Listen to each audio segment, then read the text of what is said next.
Hello everyone, welcome back to Rob's Gaming Table. I'm Rob, and today we'll be playing a solo playthrough of the Onslaught mode, one of the 5 modes included in Hoplomachus Remastered, published by Chip Theory Games. This is the second Hoplomachus game I played on the channel. There's another sister product to this called Hoplomachus Victorum.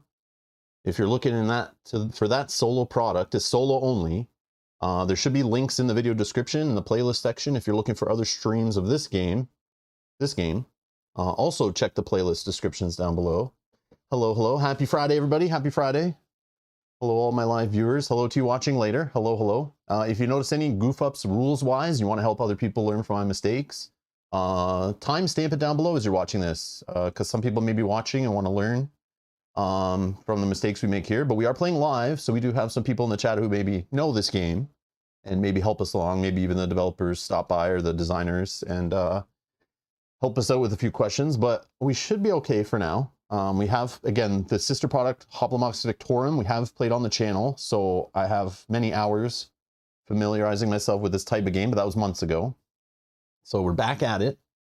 This game uses the same reference sheet, so we'll be using the same abilities and things. It's a very, very closely knit game. So if you understand one, it definitely helps you learn the other, which is good. And full disclosure, this game right here was provided to me free by Chip Theory Games, sent as a review copy to do with it whatever I please, no restrictions, and I'm not being paid by the publisher for this video. But everything I say and all the things I do, I apologize for in advance. And the video is actually paid for and sponsored by these awesome people right here, plus others who like to throw super chats and donations and tips and all that kind of stuff our way. So thank you to these people for making this stream possible. Because with these people, I could have just bought this game. So like, they sent me a free game, but like, whatever, man. But these are the real stars, okay? Just so we're clear. Not these guys. Not these guys. These guys, okay? Okay, all right, around here. These guys are cooler, okay? Just making that sure. People is the word. Not guys, people, you know. Old slang. Okay, let's see, hello. Adam Morris says, I've loved Hoplomachus playthrough so far. Excited for this one, okay. And this is a remaster, so obviously, sorry, this is a remaster. I keep forgetting what side we're on here. This is a remaster of a 2012, I think, was the original. I mean, we can find out. So here's what we're playing today. 2023 release, which is a best of an older game and its expansions, and streamlined down to like one box kind of thing. So it's kind of like a best of is the idea. But Hoplomachus Victorum, brand new product, solo only, but built off the foundations from this game. If that makes sense. 3.0 complexity. This is like baby's first Cloudspire. If you know Cloudspire from Chip Theory Games, that game is a brain-burning complex monster. Very asymmetrical. But I definitely see the roots of that game here. This game is little hexes, you're moving guys around, positional, rolling dice for damage sometimes. You know, trying to think 3 turns ahead. It's very tactical. That's what Cloudspire is kind of like, but on steroids, okay? So I like this, like a more relaxed Cloudspire is how I kind of feel. Adam, thank you for the super chat. Says, just to get the ball rolling, because I'm cool. If you say so, I can or cannot confirm that statement. Cannot confirm or deny that statement. I'm sorry, Adam. But sure. I'm just kidding. Adam, thank you so much. And then Kanji rolls in. Thank you with the 5 gifted memberships. Thank you so much, Kanji, for the crazy support. Much appreciated. Thank you. If you want to become a member, you can click the join button down below. Support the channel month to month. Whenever you feel like it, you can join, you can leave, you can come back. Just an easy way. But thank you to all the members supporting the channel long-term, month to month. Much appreciated. Thanks for keeping us trucking along here and growing. Busted. Adam with the $5 bribe, trying to get me to confirm his coolness. You're really cool, okay? I just don't want to, you know, It's usually not that easy. I'm just kidding. But Adam's awesome. Kanji's awesome too. Hello, Tara. Kanji, thank you so much again. You're crazy. Thank you so much for the support. Awesome. I don't know if those are all going to pop for like 10 minutes. Oh, here we go. It's a nice interruption. I can appreciate it. I can appreciate it. Oh, Addy says, just an FYI, you can't join as a member if gifted membership until it runs out, which makes sense. You can't double membership. That makes sense. That makes sense. But when it does run out after the month, you can re-up, I assume. I assume that's how it works. And here's all our new members. Thank you so much. Thank you, thank you, thank you. Hello, Janet. Good morning. Hello, everyone else, of course. Hello. It just scrolled away. I can't see any names. Yeah, we can blame it on Kanji also. He just like made the chat fly up off my screen. Kanji's also been a member for 6 months. Drops the super chat, says, a milestone achievement unlocked. Also, just know, I am entertained. We'll wait till later in the stream, because I'm assuming by then, will you not be entertained? I don't know. I probably not. But for now, it's all fun and games. But once I start losing units in our onslaught wave after wave of survival here, you'll see slowly my enjoyment will go down. No, I'm just joking. Well, yeah, I will probably, but it's because I'm too competitive. But yeah. Addy's stuck on red dye. Well, no, the red dye is good, Addy. The red dye never misses. So you want to be on a red dye, that's fine. It's the yellow dye that kind of sucks, but I tell everyone the yellow is like, you know, it's the gold is what you want to get to, but in this game, they got it kind of backwards. So yellow's the worst dye, and then red is the best, but in our membership, red's the like, you know, you're a noob, and gold is like, you know, you've been here for a long time, and you kind of are the coolest in the chat. That's what that really means. All right, anyways. All right, so this is Hoplomachus Remastered. This is the page over on BoardGameGeek.com, where you can read more about it, get tips and all that kind of jazz. Or maybe not. Rules corrections is really what you need to go there for.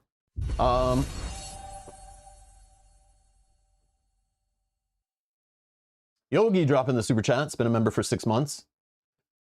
Finish him. Yeah. It's like this, right? It's like the...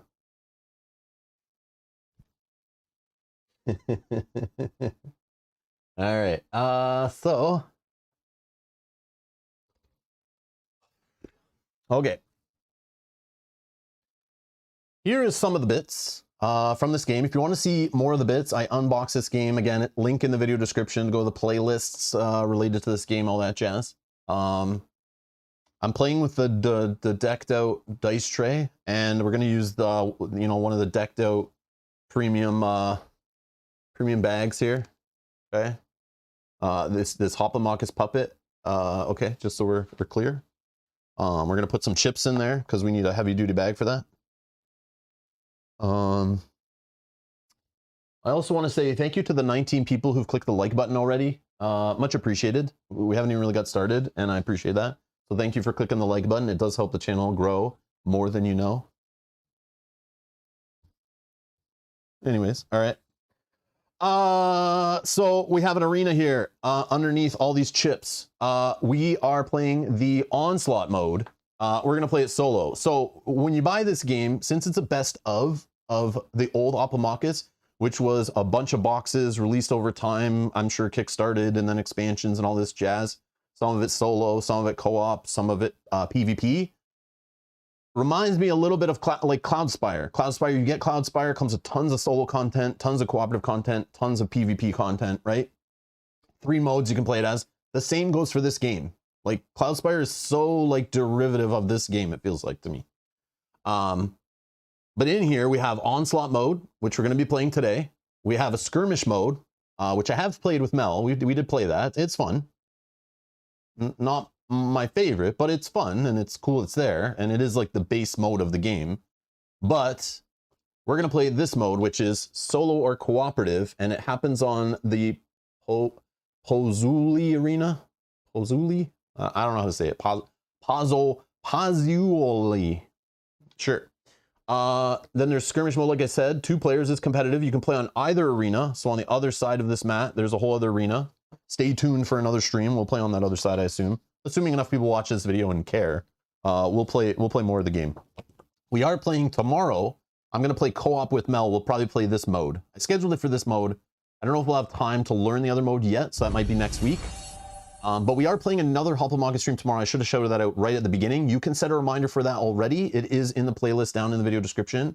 Heather, thank you so much for being a member for 20 months. Jeez Louise. Says, good luck in the arena today, Rob. Yeah, Heather, I'm going to need more than just a little luck, all right? I don't know.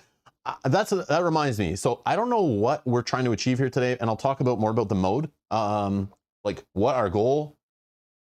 I know it's to survive as long as possible, but I don't know what like a good result, a bad result. I don't know anything. I know nothing. Jon Snow. Ascension mode. This is the other mode I want to stream. I want to play this mode.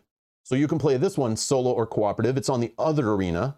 Has all different rules, and you fight against a boss in like a special scenario, which sounds more juicy to me. I don't know if it's more interesting, but this is the way they recommend you start if you're playing solo or cooperative, is to kind of learn this mode first and play this mode. So that's what I'm going to do. I've played this mode a couple times, solo and co-op, just to practice, just to learn the game a bit.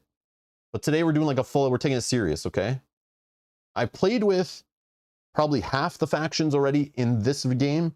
I played with the blue Invictorum, which means I've seen a couple of the keywords or skills or whatever.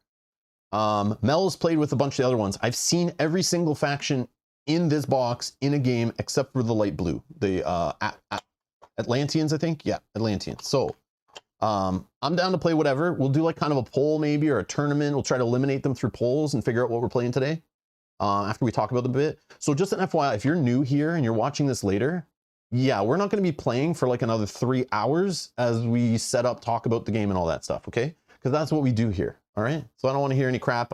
He didn't start playing till 2 hours. What a waste of time. You can scrub ahead, so I didn't waste anyone's time. Get out. All right, anyways. Now I'm just joking. It shouldn't be 2 hours, but we'll see. Okay, the other mode you can play, if you have 3 to 4 players, you can play competitive called Pandemonium mode on the Pozzuoli arena.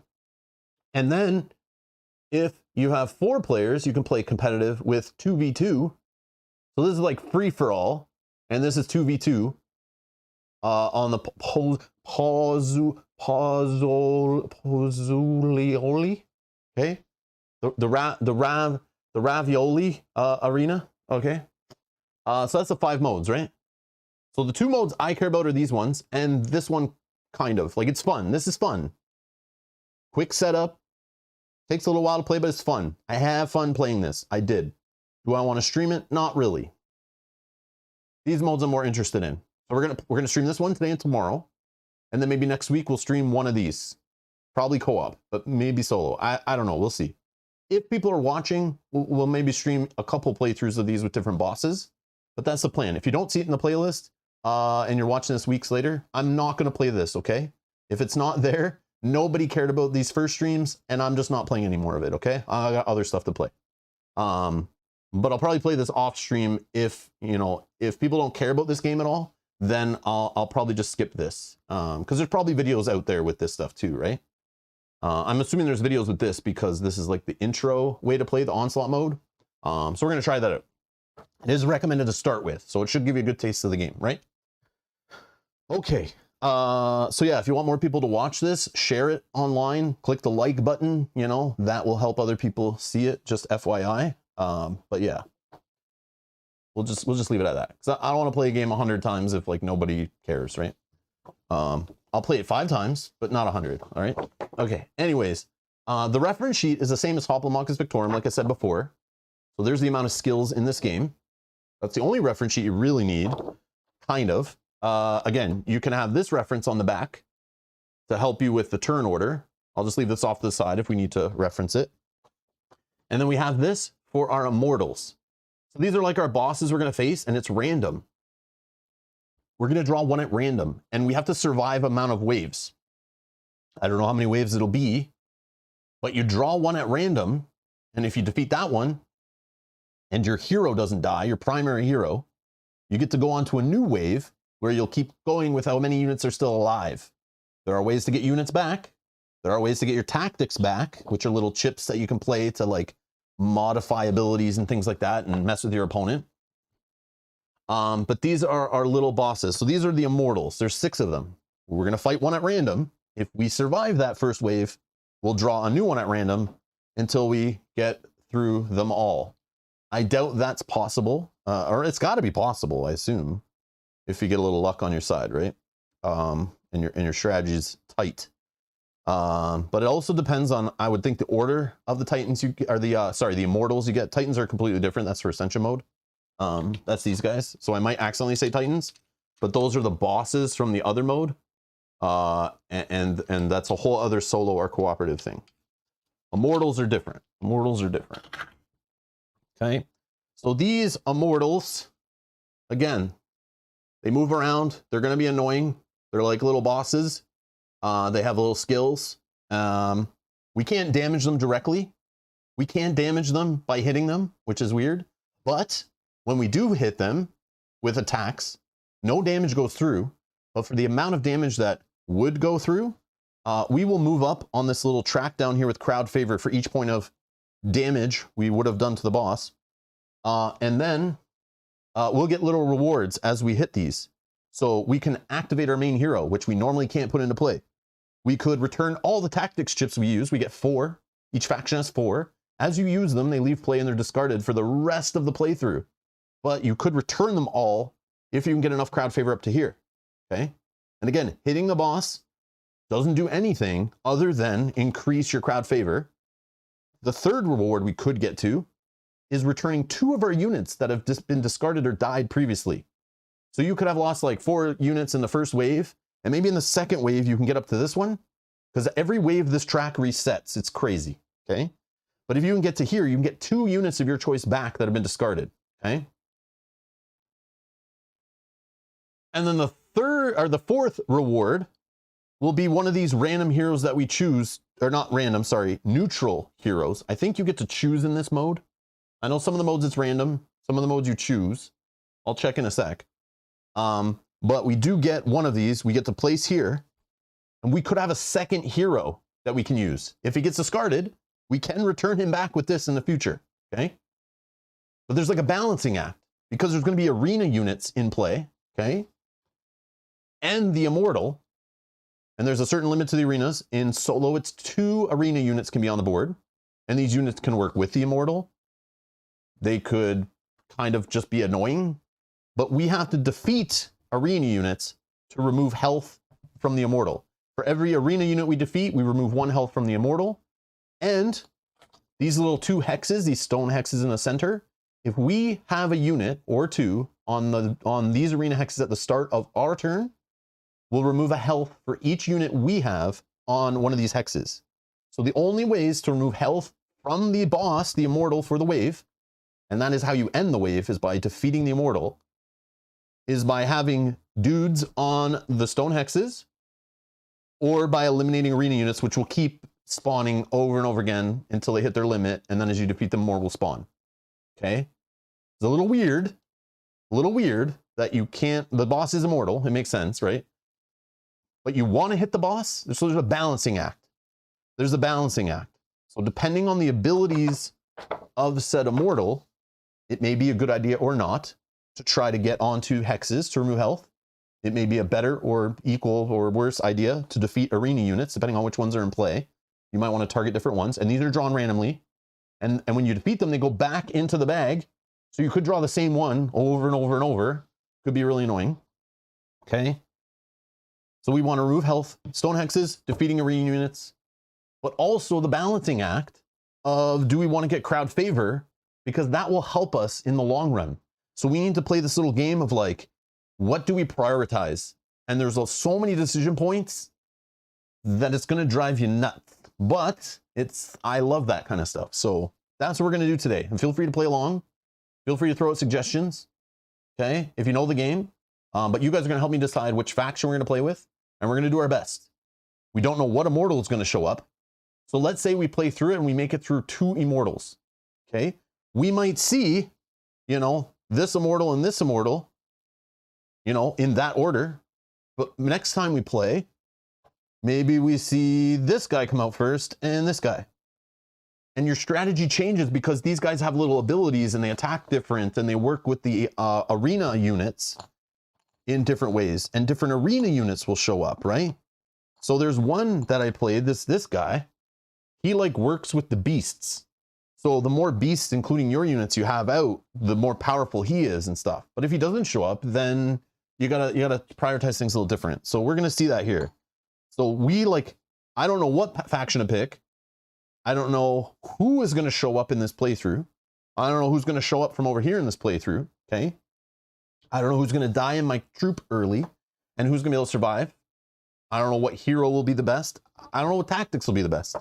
I don't know. It's going to be fun. So we'll just play random. Not random, but we'll let you guys pick. And that's how we'll roll. So these immortals are going to go in this black bag. Okay. We're going to put them in there. And that's where we're going to draw our first one from. Okay. And we're going to keep that there. And all these arena chips, all 8 of them. We'll talk about each one as they show up. But in the meantime, they're just little dudes like the ones in my army.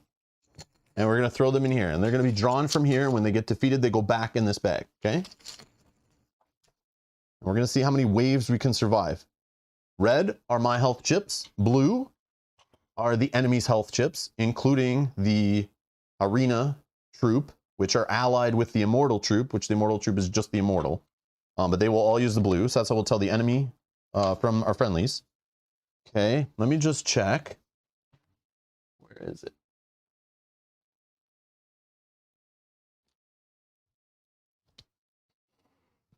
Let me just check. Where is the hero thing? Crowd favor. Freely choose a neutral hero in step 2 right there. Step 2 right up there. Freely choose a neutral hero. Okay, you guys can help me with that.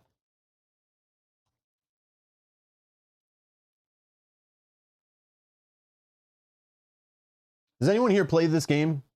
Whether the old Hoplomachus, old and busted Hoplomachus, or any of the new Hoplomachus products, Victorum Remastered? Raise your hand if you played any Hoplomachus. I just want to see if there's at least some people here that know what they're doing, that can help out, answer questions, or help the chat if they have questions. Anybody? Stephen Mills played, okay.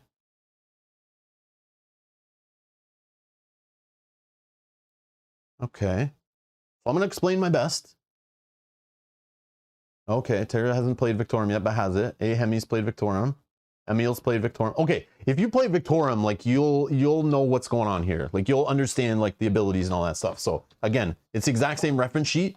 So and the units are compatible. So the cool thing is if I had Victorum near me, I do have it, I could take troops. This sounds super cool. If you play this game a lot, I could take troops from the same faction from that game, and I could build my own little army for this mode. I can even choose the other hero, or I can make that hero my neutral hero instead. So I could pick a hero from the same faction to put as my secondary hero, which is really neat, instead of one of these neutral heroes, which is cool. All right, cool. All right, here's how this is going to work. We're going to make a little poll, and we're going to talk about each of these heroes. And Eulus, I don't know. Rostam. Never looked at. Oh, what's this other guy's name here? Holy. XBALANQUE. What is that? I don't know. Okay. I'm putting in the poll. So based on this, let's explain these guys each. These are a neutral hero. Again, if we can even earn these, we might even earn it. But we're just going to pick one. I think we pick our faction first. No, we pick this first. Okay. So we have this guy here. He moves for 2, has a range of 1 and 5 health. He's a melee fighter. He rolls the 3 die, or the blue die, which has 3 hits. So it's like a 50-50 chance. Okay. He has retaliate. So if he gets hit and doesn't die, he'll do 1 damage back to the enemy. He's taunt. So if he's adjacent to an enemy that's attacking, the enemy will force to attack him. And he has regen 1. So every time on his turn he gets to go, he will heal 1 health. Okay? Then we have Rostam here, who's a little, I mean, he's an archer, but he only has 1 range, right? That's kind of lame. But he has 2 move also, 7 health though. Ooh, look, he rolls the die that has 4 hits on it 3 times. He has retaliate also, so if he gets hit, at least 1 damage, or like 1 hit is rolled, he will hit back for 1 damage. He has first strike, so that means on the turn he's deployed, if he can reach a unit, he will hit them, which is cool. And then he could even on his first strike do his special, which is why he's an archer, because he has long shot. Long shot says roll your weakest die, which is in this case it's the green die or whatever it is, teal or whatever. And up to 3 spaces away, he can roll that die, and if he rolls damage, he hits that unit. So it's like a long shot. He could hit, but maybe it doesn't do much damage, whatever, if he does. Okay, so that's his deal. Then we have X-Blanc? I don't know. Blanca. Okay, we have Blanca. 2 move, 2 range. 2 range, can attack up to 2 spaces away, has 6 health. Rolls the black die, which has 5 hits on it, only 1 miss. And the blue die, 50-50, has perfect strike. So if it rolls hits on both dice, it doubles the damage. So instead of doing 2, it'll do 4. Also has first strike, which means the first turn it's deployed. It's not dazed, sitting there taking a nap. It will be able to attack. And then it has tactical, which means on the first turn it's deployed, it can move its 2 spaces. And it means I can apply my tactics chips to an enemy anywhere on the board instead of one that's just adjacent to my unit. So it allows me to be more flexible with my tactics chips, which are chips that, for example, like chips that can stun. You know, I can stun a unit across the map if I have a tactical unit in play. If I didn't, I would have to only be able to stun a unit adjacent to one of my units. Okay, if that makes sense. If you have any questions, please drop them in the chat.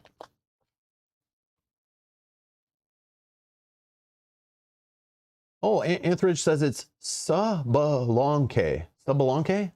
Is that really? That's how you say that? Oh, that's cool. The X just messes with me. The X hurts. I can't. Sabalanque. Sabalanque. That's cool. Or it's, oh, Shabalanque. Shabalanque. Sorry. Shabalanque. So the X is kind of like a SH. That's cool. Thank you, Anthridge. Thank you. What's the symbol below the bow? Okay, so these symbols just mean there's certain classes that a unit belongs to.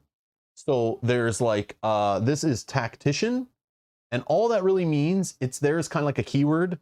Most tacticians will have the keyword tactical. I guess they always do. So this just kind of reminds you that this guy has tactical, and if there's ever any ability or something in the game that only affects tacticians, it would only affect this guy.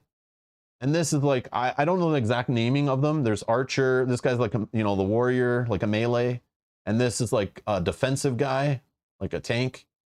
So this guy has keywords. This guy has keywords that are in like the defensive class and the warrior class. So warriors like always have retaliate or pull from retaliate. And the defensive class usually always has taunt.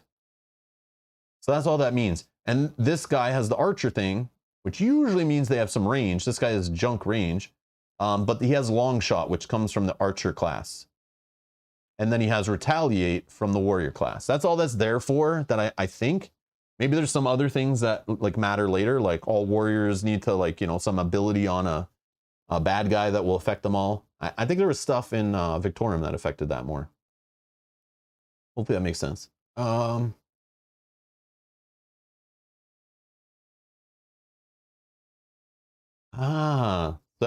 that's the same. That same name is in the video game Smite. That's cool. Cheater. All right. No, I'm just joking. That's cool. All right. So I'm going to close the poll and we'll go with whichever one you guys voted for. Thank you, everyone that voted. Much appreciated. 47% want to go with Shabalanque. Shabalanque. Okay. Which I do like this guy. I think he is my favorite. That's the one I picked the first time I played. But then I like spice it up and try different ones. But then you don't always get them, right? We might not even see this guy enter play. But we're going to try. And he's going to go here and stare at us the whole time as I'm frustrated we can't get our crowd favor all the way up to the track and unlock him. And again, if we unlock him in an earlier wave, we get him for the rest of the game. If he does get discarded, he's kind of like dead, until in a future round we can return up to 2 units to our camp, and then we can get him back on the mat in our camp to then deploy later. Okay, and we'll go over, you'll understand the game, it'll all flow once we start playing, so that's why I'm not going to explain like all that part of it right now. Okay, now factions. Okay, this is where it gets cool. All right, we're gonna do like, I think like a little tournament here. And how I'm gonna do it, so most of the factions, I think all the factions pretty much have very similar units. This game is kind of balanced. Remember, it's a PvP game going, you know, 1 against 1, 2 against 2, free for all, that kind of stuff. So the factions need to be pretty balanced. I'm hoping they are, at least the chips they put in here, without tweaking them from Victorum units and heroes and stuff, okay? So each unit has a hero. They're elite. Elite units are twice as thick as regular units, okay? That's what we tell elite units. You cannot put tactic chips on elite units. Our secondary hero is an elite unit, okay? Just like our hero. The mortals are elite units. They are thicker than arena units, which are just basic units, okay? So the hero from the faction kind of tells you, I don't know, does it kind of tell you what the faction's kind of about? Like each faction kind of has a keyword or a skill that they're kind of good at, but every faction has kind of like range units. Every faction has a beast and a beastmaster. So let's look at this faction, for example. This is Pluto's Refugees, okay? There's 7 factions to choose from. We're going to pick one today. You guys are going to pick it for me. We're going to have some fun. Okay. So here's the warrior. So every faction has a warrior. Every faction has like a defensive guy. And you usually have 2 of each for most of them. Okay. It's very balanced. Okay. So we have 2 protectors. They're the defensive unit in this faction. They might roll different dice. They might have different movement. But this guy has taunt. So he can help protect and take the hits and tank. He has a reposition special that can replace his attack, and he could move an extra space. Okay, this guy, he's got combat lock, which means if you're an enemy, you start adjacent to this guy, you can't move on your turn. So you're kind of locked in combat. It has retaliate, okay? But every faction has a beast. 1 beast. Okay, so this faction has the Sphinx. And the beast roams around wild. You roll dice, it's very unpredictable. If you have a beast in play, it's just doing whatever the hell it wants, and then it'll attack something, you know, near it, right? But its movement is unpredictable until you play your Beastmaster. And every faction has a Beastmaster that goes with the beast. And what a Beastmaster does is let you control the movement of the beast. So it's no longer wandering loose in the arena. It's now under control. Okay? So this guy, their Beastmaster is this Riddlemaster. So he has retaliate, he's a warrior, right? He's got the swords, okay? So I just want to show you that every faction kind of has beasts and a Beastmaster and warriors and defensive guys and ranged units and tacticians. So here's the tacticians from the Amazons, okay? And tacticians, you know, sometimes have inspire. They have the tactical keyword. Inspire basically gives an extra blue die to adjacent units. I don't know, maybe inspire is like locked to this faction. I don't know. But anyways, let's take a look. So we're gonna do a little tournament here. I don't know the best way to do this. We can only put 4 factions in a poll.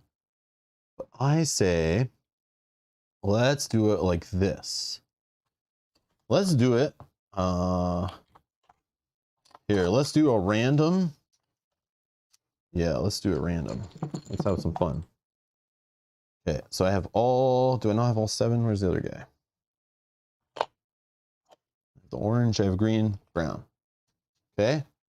We're gonna put them in a little bracket. Okay. Oh, we could do beast versus beast. Yeah. So let me show you another beast. Let me show you another beast. Where's this beast? Okay. So I'll show you. The beast stuff's really cool. Where'd that beast go? Where's this Beastmaster? And also we'll talk about the tactics too. Okay, where is the Beastmaster? There it is. All right, where's the Beastmaster here? Where did he go? Oh, there he is. Okay. So for example, here's the Beastmaster from the Amazons. Here was that Beastmasters from the Pluto's Refugees. And then here's the beast. And then here's their beast. Okay. So see the way they're different? They roll different dice. They have different stats, different skills. Okay. Cool, right? So each faction's like balanced. They both have beasts. They both have beast masters, but they work different. And the tactics chips. So there are a common pool of tactics chips that you will find in spread throughout the game. So you'll see stun. You'll see stun is in multiple factions, right? Okay, something like stun is common. You'll see it in a bunch of factions. Not every faction, but you'll see it in a bunch, okay? Hamstring. You'll see hamstring as a tactic in a bunch of factions, okay? And we'll talk about the ones from the faction we pick. Bolster health. This is a common one. Just a unit gains 2 HP and it can go above its max health. You'll see this in multiple factions. And we've seen all these in Victorum, okay? We've seen this stuff before. But in this game, every faction has a unique tactic that's not in any other faction. Okay? So we could, how do we do this? Yeah, we could compare this and the hero and try to figure out what they're about. It's going to take a long time, but what we'll do, we're not going to do that though. We're going to try and make it quicker. Okay. Here we go. We're going to pick the first two to face off. Okay. I'm going to put them in a little bracket and the last one's going to get a bye. Okay. This is how we're going to do it.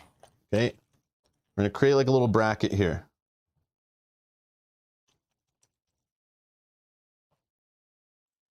I'm going to do my best to tell you why each faction's cool, and then you guys can decide which faction moves on and which one gets eliminated, okay? So this one gets a bye. So it'll be these two facing off, these two facing off, these two facing off, and then the winner of this faces the winner of this, the winner of this, this faces this one who had a bye, okay? So we're going to start with these two, okay? These two factions, okay, we have the Amazons. Oh, that's a bad ship to use. We have the Amazons versus Kunlun. Okay. Okay. So we have Fang here is the hero from Kunlun. And I'm going to put this up a poll now, but I'll give you guys information. And this is going to be the faction and the hero we pick and Amazon. Okay. So pick for the faction you want us to keep going, you think is better, and you want us to play with, okay? This is how we're going to do it. And we'll get ourselves down to one faction, that'll be the winner. Okay? So we have this hero over here. Let's talk about the Amazons. She has 2 range, rolls these 3 dice as the black, has first strike, so she can strike on the turn she comes into play. She has regen, so her health, she'll regen 1 health every round, as long as she's alive. And again, we lose. If our main hero is dead, it's over. That's how the waves fail. That's how we lose and the game's over, okay? Long shot means she rolls her weakest die, a blue, which has 3 hits on it, against something up to 5 spaces away. Okay, she can just throw the spear and maybe hit someone. Fang, he's a warrior, rolls 2 blacks, moves for 2, only hits adjacent, he only has 1 range, 7 health. He has perfect strike, which means if he hits on all 3 of these dice, the 2, come on, man, only 2 hits? Yeah, right, that's never gonna happen. But he can double the damage. So if he rolls hits on all 3 dice, he'll do 6 damage. They'll never happen. Yellow dice suck. And then his ability is hurl too. So he can throw a unit back, I think 2 spaces, I think is hurl. It's like kind of like a big push. Hurl. Hurl is this unit chooses an adjacent unit and displaces it to any available hex that is no more than, in this case, 2 hexes away from this unit. So it's kind of like after he hits, or before he attacks, he can do his ability and throw a unit further away. But then he can't attack it because he has no range to it, and it goes move, ability, then engage, which is attack or special. So it's kind of weird. And then what I want to show you, let's look at the unique tactics for this faction. So for Kunlun, the unique tactic is Blitz. Because I've heard of the other ones. So Blitz is permanent. This goes on a unit, and now this unit adds the 4 die, which is the green die, which is 4 hits, to its attack for the rest of the time it's in play. Okay, so it just beefs up a unit's attack. Okay. And then it has like adrenaline, which can add extra movement, has hamstring, which can stop a unit from attacking if it moved. And then it has stun, so it can stun an enemy unit for a whole round. And then the Amazons have this cool one, quick deploy. This is their unique one. They can instantly deploy a second troop when you're only normally allowed to deploy one on a round. And we have a max limit that we can only put, I think it's like 3 units in play, including our hero. So we can have 3 regular units, we can have 2 regular units and a hero. We could have our secondary hero if we have them, and our regular hero, and our primary hero, and then 1 regular unit. So we can only have up to 3 units in play. Okay, so if we can deploy another one, we can, but if we're at 3, we can't. Okay. So yeah, that's the deal there. So you can kind of quickly get a unit in play. They also have stun. They have adrenaline to give extra movement, but they have bolster health. So you could give 2 extra HP to a unit 1 time until you get this tactic back, if you get this tactic back. So keep that in mind, right? So here's who we're fighting against. These 2, only 1 will make it forward. I'm not going to show you the rest of the units. I'm not going to show you all the beasts and stuff, because it's like, you know, that beast might come into play, only last 2 rounds, be dead, and we never see it for the rest of the playthrough. But just know every faction has a beast, every faction has a beastmaster, every faction has a couple warriors, a couple defensive units, a couple tacticians, a couple ranged units. Like, it's very balanced, but they might have different stats, different attack dice, you know, different skills that are unique to the faction. But yeah.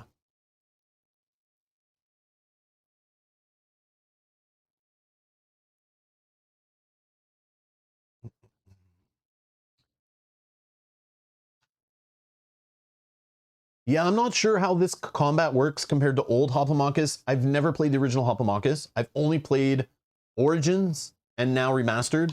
And yes, it's compatible. They play kind of the same. But obviously the other one is solo only, has a whole campaign around it, plays different. And again, this one, it's like the general foundation is the same, but there's like all these modes that change up the rules and co-op, competitive, PvP, all that stuff. So they're all very different products. The 2 new ones, I wouldn't worry about the old one unless you already have it. Then you know how the old one plays, and you'll see today how this one plays, but I can't really answer how it's different than the old versions. I just know this is kind of like the best of box of the old stuff and streamlined, if that makes sense. And then the other game is like completely new, built off the foundation with solo only in Victorum. Okay, so let's get this moving along here. So I do want to play. Okay, 77% want the Amazons moving forward. So Kunlun is out. Okay, out of the running. No Kunlun, gone. Eliminated. Okay.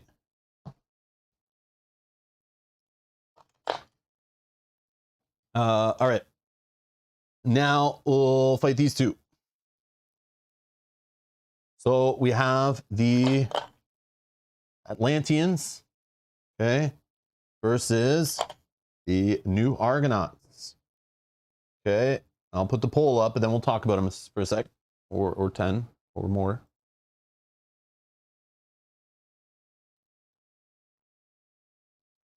I don't know if I'm spelling it right, but whatever.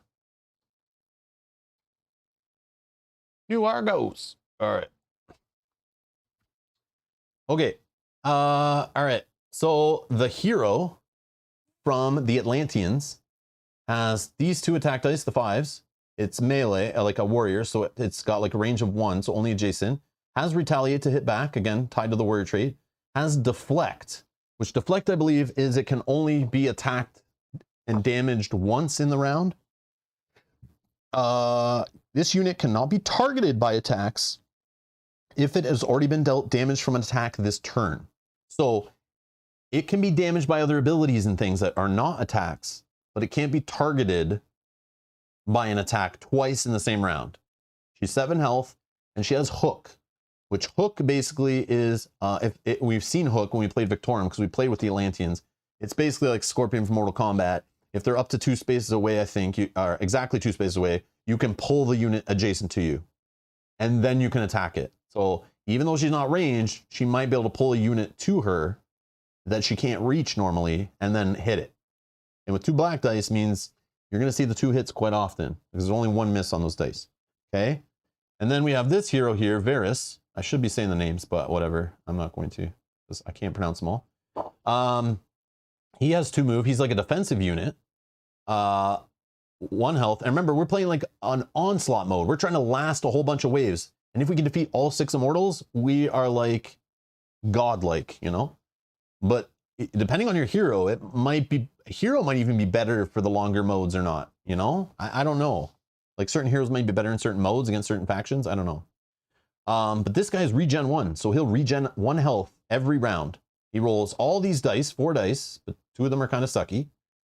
And then has shove. So what shove is if there's a unit, I think it could be friendly or enemy, he can basically push the unit 1 space and then take its space.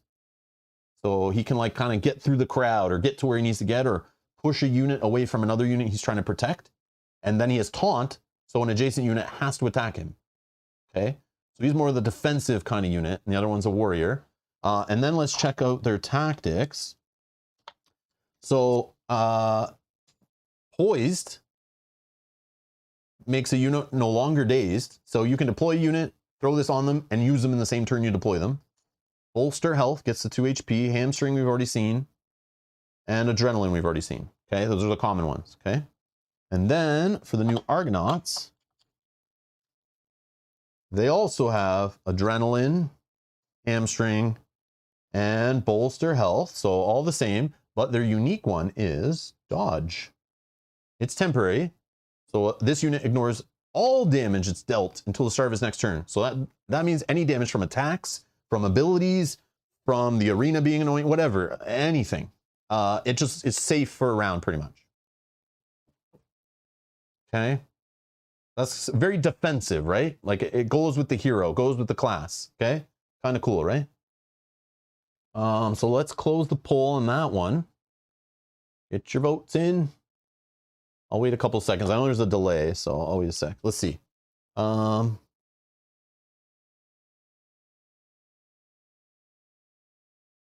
yeah. The beast from Kunlun, which we're not going to see today, but has 0 movement. So you need to like hurl it around the map, or you need to give it a tactics chip that gives it at least 1 movement, right? Which is kind of neat. It's kind of neat. Yeah, you gotta like throw it around. Throwing a rhino around the battlefield. That's cool. All right, let's close the poll.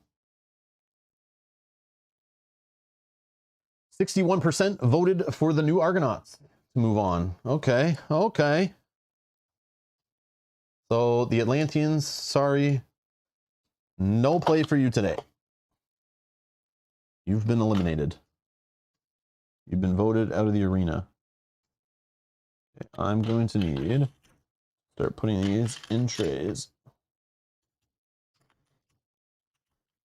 Okay, so these guys survive. Now these 2.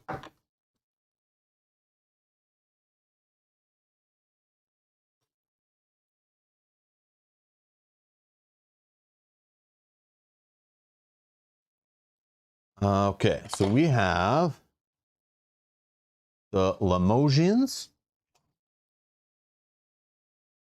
And we have Pluto's refugees. Okay. I'm going to put those in a poll.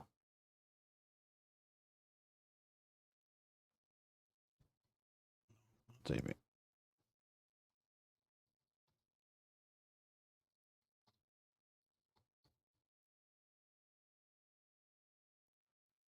So the hero for the Lemosians is this one here with 3 move. Oh, she's pretty quick. 6 health, only 1 range. She's a tactician faction. She actually rolls the red die. That's kind of cool. So that's always a hit. There's 4 in the 2 die. Perfect strike. So if she rolls hits on all 3, it's double the damage. As tactical, so that allows you to put those tactic chips anywhere in the arena. You don't have to be adjacent to the enemy unit. And then she has absorb. Absorb is like kind of like Hardy from Too Many Bones, I believe, which is when this unit is attacked, only attack damage, it ignores all but 1 of the damage. So if it takes damage from another effect, it doesn't reduce it, but it can get attacked over and over again. Each attack max it can do is 1 damage. And we just need to get this hero regen and we're golden. So that's the cool thing there. So she's got low health, but she shouldn't be taking as much damage. This guy here from the Pluto Refugees is a defensive class. 2 movement, 1 range, 8 health, has taunt, so it'll get hit a lot because anything adjacent to it has to hit it. Combat lock, which means if a unit adjacent to it starts its turn there, an enemy unit cannot move away on that turn. So it's like locked in combat, and as he gets hit, he'll retaliate and deal 1 damage back. Nice juicy 8 health, has the 3 dice that have 4 hits on them each. And let's look at the tactics. So again, we have hamstring, seen that, bolster health, yep, stun, okay. But the unique one is pivot.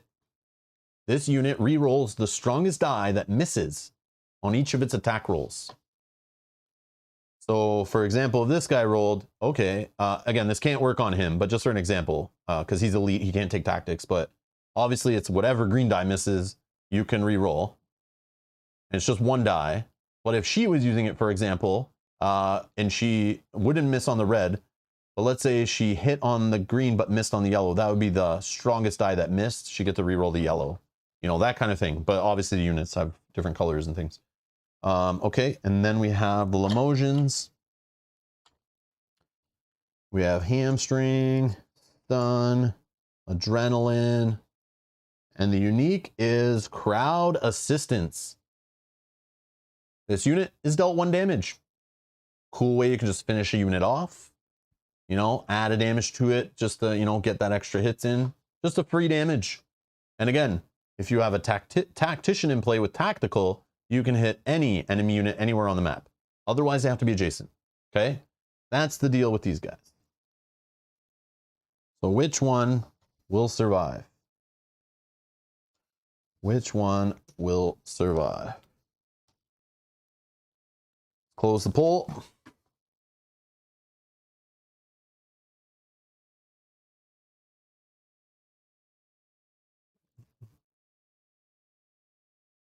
All right, closing the poll. So it looks like it's 50-50. Okay. Let's roll a die then. Let's have a random off then. Blue and red die. Whoever rolls the highest wins. Blue. So Limosions continue on. Pluto's Refugees, they're out. Okay.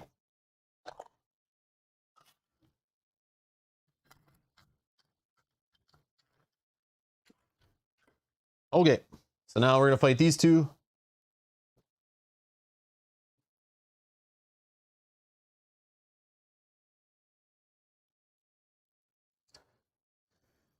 New Argonauts versus Amazons.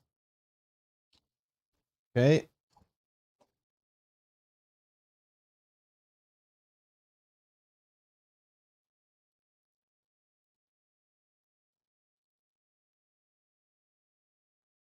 Okay, I put the poll in. So you vote for whichever one you think is you want to see played today.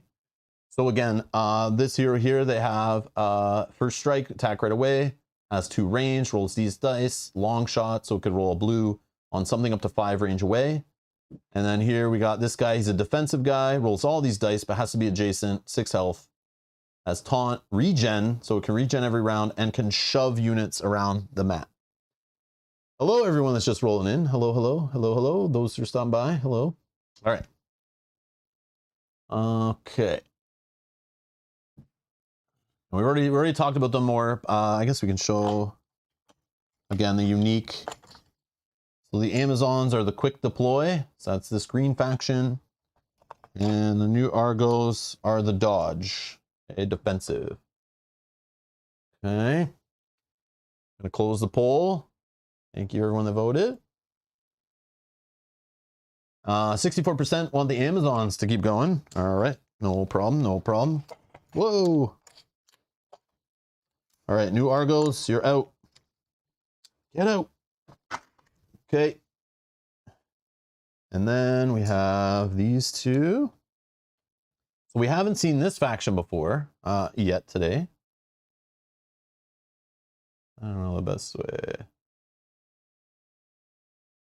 Okay. So this is the Parthians taking on the Limoges. Okay.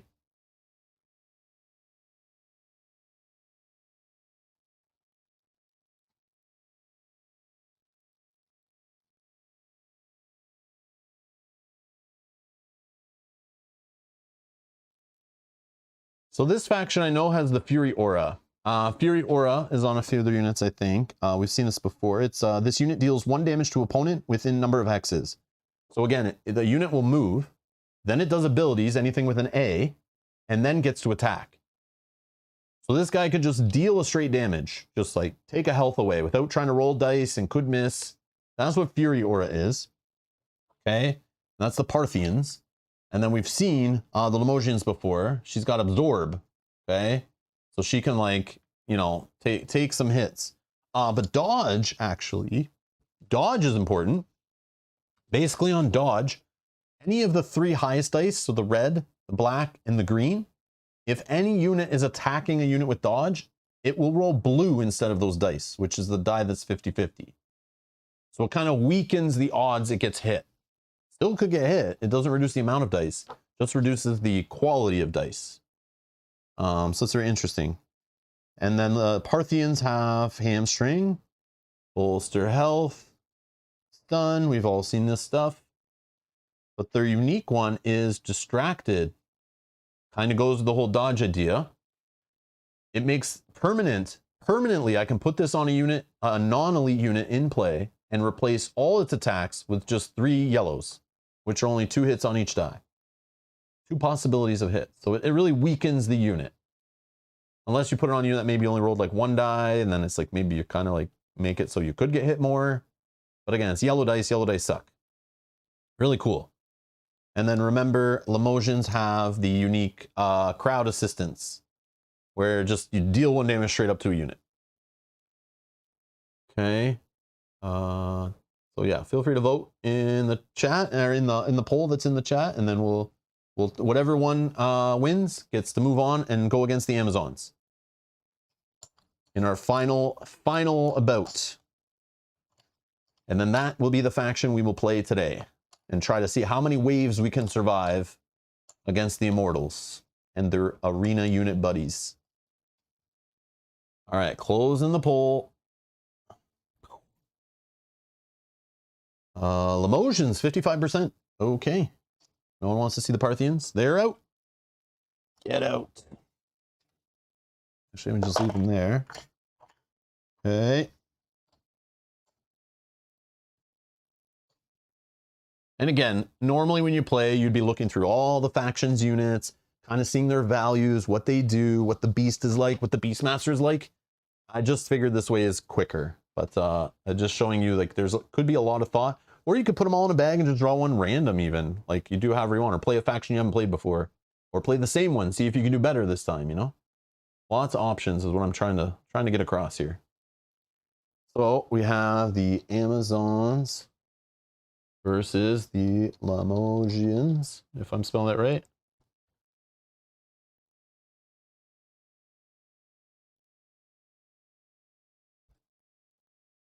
Okay. Then we have quick deploy and crowd assistance.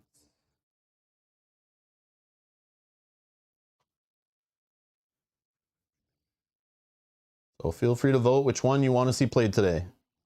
And the other one's eliminated. But again, we will be playing this game again tomorrow, cooperatively, same mode, with Mel. And we'll see how the differences are in co-op mode. And we'll be playing 2 factions against the Immortals. So we'll get a little bit of 2 different ones. And whichever one gets picked today will not be choosable for tomorrow, so that we can see some different factions in play. And Mel and I will probably just choose ahead of time or something, or roll a die or pull random, whatever. See what happens, just for fun. All right, get your voting in. I'm just going to take a drink.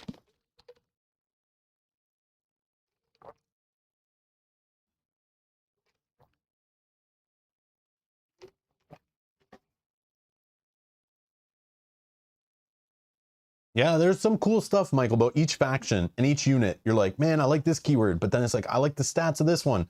Ah, but I like the attack dice better on this one. Ah, but it doesn't have the range. Ah, and it's like, wait, this faction has this beast that I like better. Ah, but their hero isn't my favorite and stuff. Like, it's just fun. It's just fun to try to work with what you have and see how you can, if you can solve the puzzle, you know? All right, closing the poll.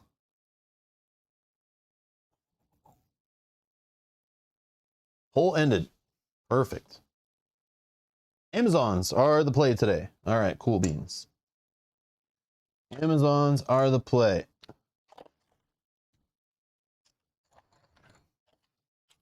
Get out. Okay, so I'm gonna put the arena units back in this bag. So we have all 8 of our arena units in here, shuffled up. We'll be drawing from those, and we need arena units.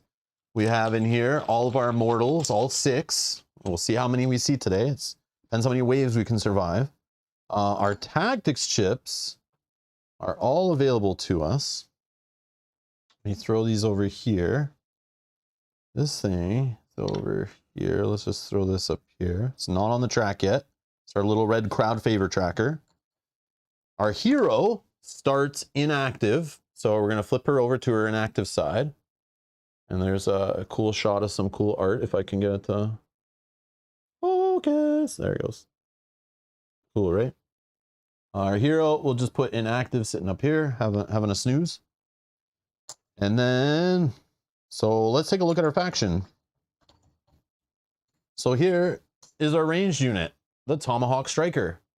Moves for 2, up to 2, has a range of up to 2, 3 health, rolls only 1 green die, has first strike, so it can attack on the first turn it's deployed, and has quick strike, which means anything that attacks it within a range of 2 will get actually hit with 1 damage first before it attacks this unit. Okay, and we have 2 of those. 2, okay? Let's take a look at our defensive unit. The Protector, okay? Only 1 movement, moves pretty slow. Only 1 range, 5 health though. Attacks with the black die. Only 1 die though. Has taunt, so if a unit's adjacent to this unit and another unit or whatever, has to attack this unit. So it's like, oh, it's taunting. Come at me, bro.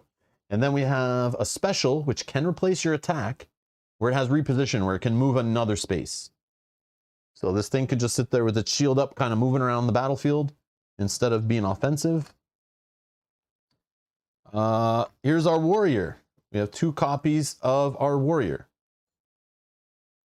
Okay, it's obviously a melee unit. Moves for 2, range of 1, health of 3, attacks with the black, blue, and yellow die. Has retaliate, so if it's still alive after it's hit, and it has to be hit by at least 1 damage, it will hit back. And then it has a whirlwind special, which can replace its attack. Basically, if it's surrounded, you add up the amount of units that are enemies surrounding it. You then take that many of its weakest die, roll them, and apply that much damage to all the units adjacent to it.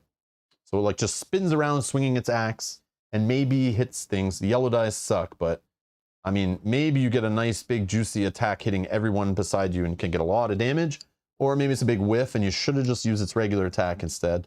I don't know. We'll make that call when we see what's happening. But that is a cool ability. Then we have 2 copies of our strategist, which has 3 movement, so good movement. 1 range, only 2 health though. But look, it rolls the red die, which is 100% guaranteed to hit. It's tactical, allows us to place tactics anywhere on the map. And has inspire, which any units, friendly units that are adjacent to it, get to roll an extra blue die on their attack, which is cool. So it's kind of like a support unit. Okay, and tactical lets it move on the turn it's deployed, so you can get it like right up in there behind the front lines and maybe giving out some extra dice. Okay, and then we have our Beastmaster, which is the Venom Keeper. Has a red die also, juicy, only 2 health though. It's obviously a balance thing.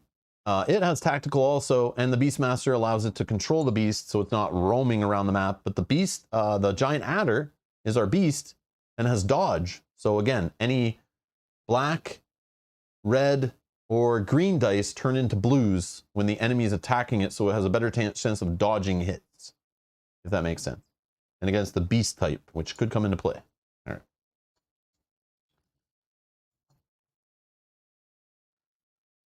And they're all in our troop. Our troop is basically outside of the arena, and anything that gets defeated, I'll just put off the mat, and they'll be in our discard. All right. There's our tactics. Actually, we can slide everything kind of down a little tad. Actually, I want these guys beside each other.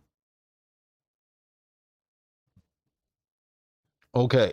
And then here's our secondary hero that we possibly could earn. We'll see. Okay. All right. What's next? We did the 8 arena chips replaced. The immortal. Let's figure out our immortal.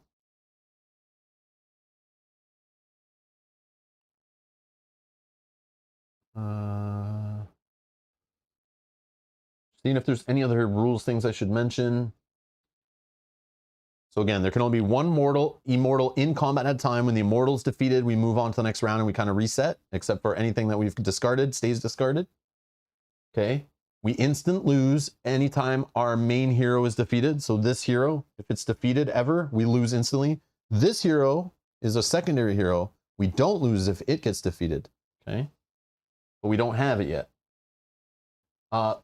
We as the player can have no more than 3 units in play at a time playing solo. If you're playing cooperative, you can have two players playing can have no more than 4 units total in combat.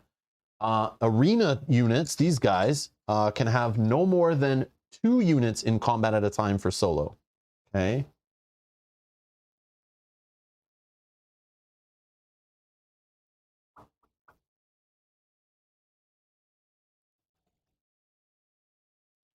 And again, remember, the immortal cannot be damaged by normal attacks.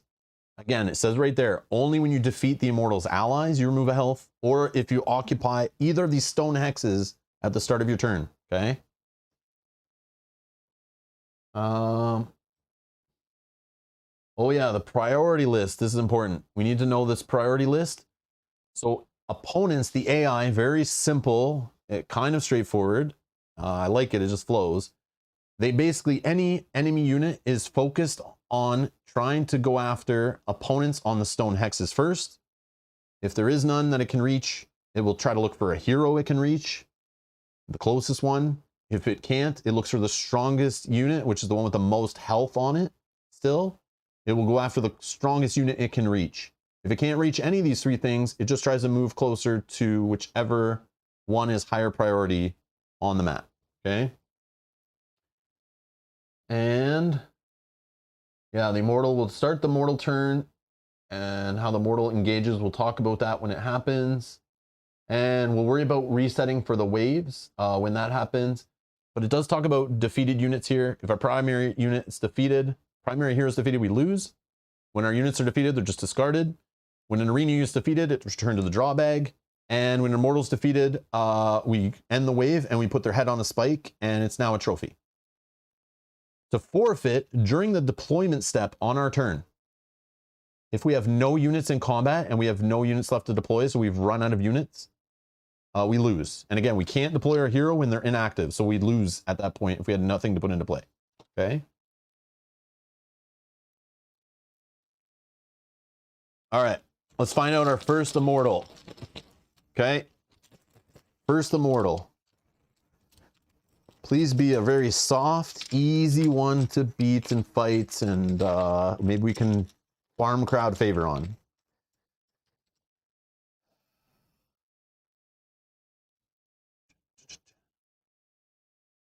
Any guesses? It's Nuba. She's a Beastmaster. So what that means is any beast she's allied with, so that would be arena units that come into play, instead of them roaming around the battlefield, they're now controlled and they will move like they're, you know, under control. And she has regen 1, 5 health. So if we're only doing 1 damage to her around, she will always be at full health. So we need to like really go hard on the damage. So that means killing arena units and being on stone hexes, like kind of at the same time. This is gonna be rough. I don't know if we're gonna make it out of the first wave, to be honest. I played against her 1 time. It was rough. Very rough. I think we got her in like the last wave we played too. So it's like it kind of just, we're already having trouble and then it just came and wrecked us. Ugh. But the cool part is she has no abilities, but she does roll these 2 greens and these 2 yellows. But normally, most of the immortals have an ability that could fire off if they roll hits on certain dice. And we'll see that as it goes forward, okay? But she has nothing. She just has regen, which is super annoying. That's her thing. Oh, man. So that's who we're fighting for our first immortal. She's going to have 5 health. We'll put on 5 blue chips, not 6. And we can choose for her to deploy on any of the 6 blue hexes we choose. We can deploy on any of the 6 red hexes. Okay. But this arena is more simplified. It has only some like deployment hexes and the stone hexes. That's it. It's more simple. This is a good side to like learn on, less complex. You just have to worry about your faction stuff and the enemy. But the other side of the arena has a more complicated crowd favor bar, has a whole bunch of different hexes that do different things. And the deployment hex configuration is very different. Stay tuned. If I do play on the other side of the mat in the Ascension mode next week, you'll see that other side of the mat, which is definitely more interesting, I think. So yes. We can choose, I don't know, let's just say she's, I don't know, do we care? I think we just try to eliminate her as fast as possible, right?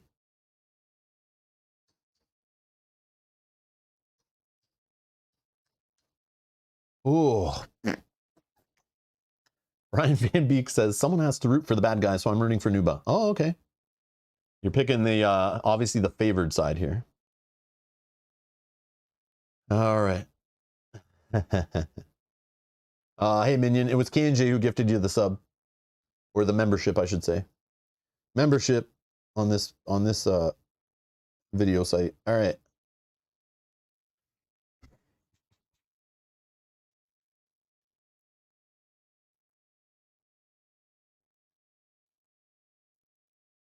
Yeah, let's put her way over there somewhere. I don't know, way up here. I have no idea. We'll put her there. Now, remember, it goes in this order, right here.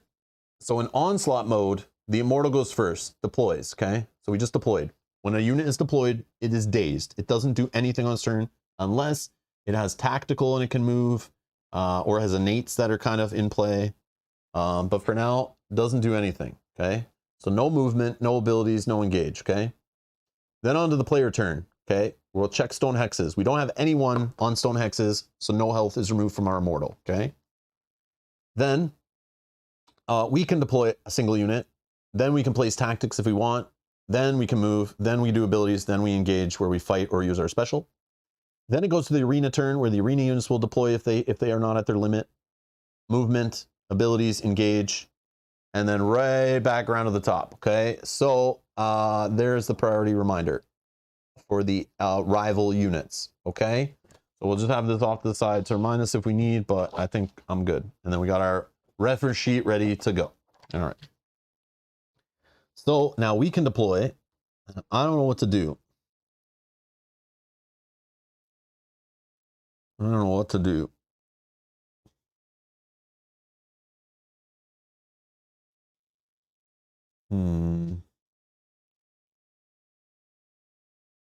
Oh, we don't have long shot in this faction. Oh, interesting. No long shot. So we can't do something like put a range unit in and long shot on the Immortal as it's moving around. Interesting. Interesting. Interesting. Oh, no, that doesn't show it. Oh, well. Okay. Yeah, maybe I can fix that so we can zoom in on them. Yeah.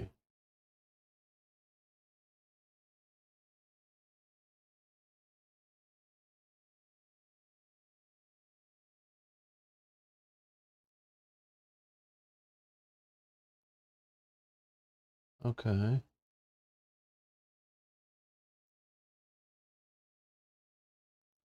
Let's see if we can. Okay, that's better. Oh. All right. So I don't know who we should deploy. We could deploy our beasts And then maybe next turn deploy our Beastmaster. We can have up to 3 units in play. We can only deploy 1 each round. I don't know who we should start with, really. There's always like very iffy to me. We could start with just a tanky unit and try to get them onto a hex as fast as possible. But that will take a couple rounds.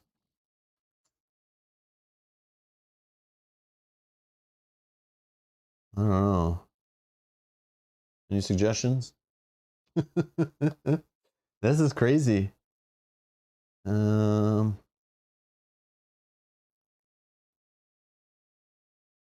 then we got to think like what arena units are going to show up. We probably should just go heavy on the arena units too.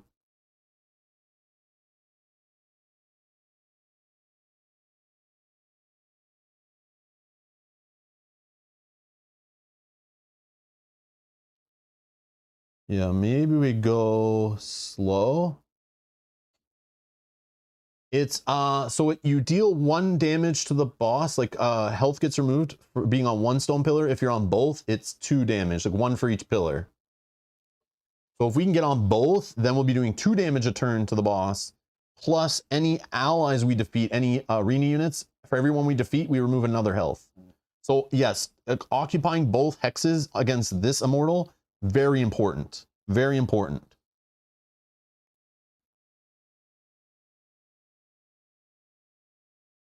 So maybe we like, do we do a quick deploy here, you know?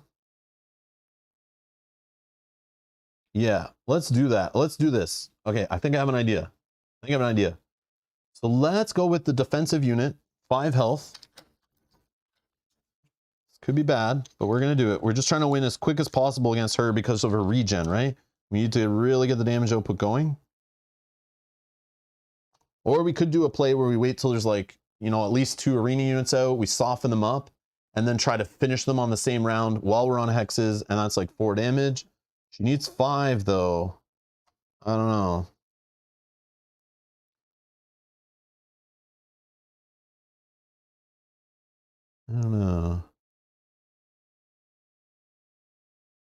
Okay, then we could. So we can deploy, then we can play a tactic. This unit's troop immediately deploys a unit. Okay, we could, one option I'm thinking, we could deploy our strategist, which can move on the turn we deploy her. So she could move and right onto a hex, like we could put her here and then move her right onto a hex. Will she still be alive next round? She should be, because the immortal can only move 3 spaces, right? So we'll get a free damage, but she regens it the next round. So like we gotta, hopefully I can get this guy on here quick. I could give an extra movement, but I think I'm only allowed to play 1 tactic, right? I think only 1 tactic per round. Maybe not though. Let me just double check. I've never really played 2 in a round, or if I had the need to. But I mean, we could go hard here, right? And see if we can build a foundation. Tactic placement. Does anyone know if it's only 1 per round? Actually, I probably should look up in the paper one here. Tactic placement. In this step, a player may place 1 tactic chip from their camp. Okay, just one. That was easy. Okay, we got there. Okay, just 1. Okay, perfect. Thank you, Karma Witch. No worries. Okay, so we'll just deploy this unit here. Okay, and so movement, we'll deploy this unit here. Then movement, this one's tactical, so it can move up to here. Okay, now we go to the arena turn, and we're going to draw our first arena unit chip. And I want a hippopotamus for Christmas. Okay, so this is a beast unit. Moves for 2. Only a range of 1 to attack. Rolls a green, blue, blue. As roaming, but again, we have a Beastmaster in play, so its movement is not random. And it has taunt, so you have to hit it if it's adjacent to you. I think we deploy it here. That's 5 juicy health. Wow. think we deploy it here.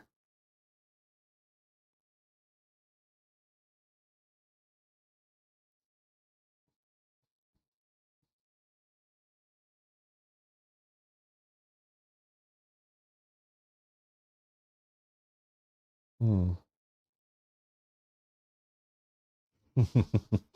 All right. So it's dazed. It doesn't move. Immortal. Immortal is going to move for 3. Again, the priority for the AI is opponent on a stone hex. There's an opponent on the stone hex. 1, 2, 3. Okay, it can't reach either, right? 1, 2, 3. So first it looks to see if can it reach an opponent on a stone hex. Nope. Can it reach a hero? There's not one in play. Can it reach the strongest opponent, which is this one? No. So then it goes to the priority is opponent on a stone hex. It will just move towards that. Okay. Nothing to attack, but it still rolls its dice because it could fire off abilities. But in this case, there's no abilities, so I'm not going to roll them. But I just want to tell you, normally you would still roll, and they could fire off abilities. Okay, so I would roll even though it can attack, and if anything rolled a hit, I would check to see if it had abilities. Well, that's a nice roll, all blanks. Okay, yeah, we need to see that. All right. And regen would happen after the move, but it's at full health, so no regen. Okay. Yeah. Now it's our turn. We have deployment step. We can have up to 3 units in place, so we can deploy another unit if we want, which, yes.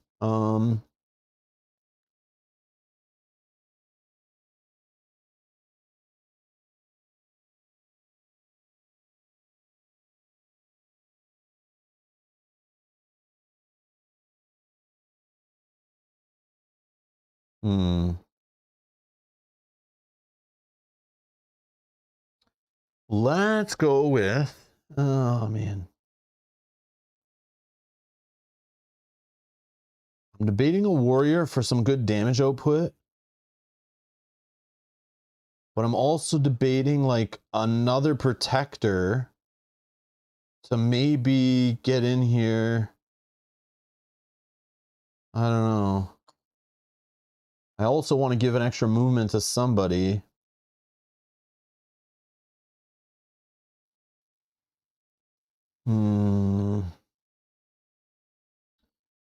Could give an extra movement, get this one in here. Oh yeah, started my turn. I have a unit on here, so we're going to remove a health. I forgot to check my stone hexes first. So the boss is down to 4 health. Okay.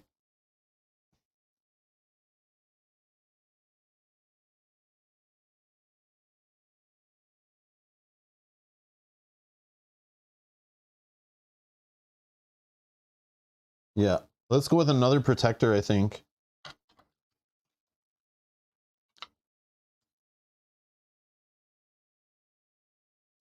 Like I want someone who can also like rip apart arena units, and that's not these guys.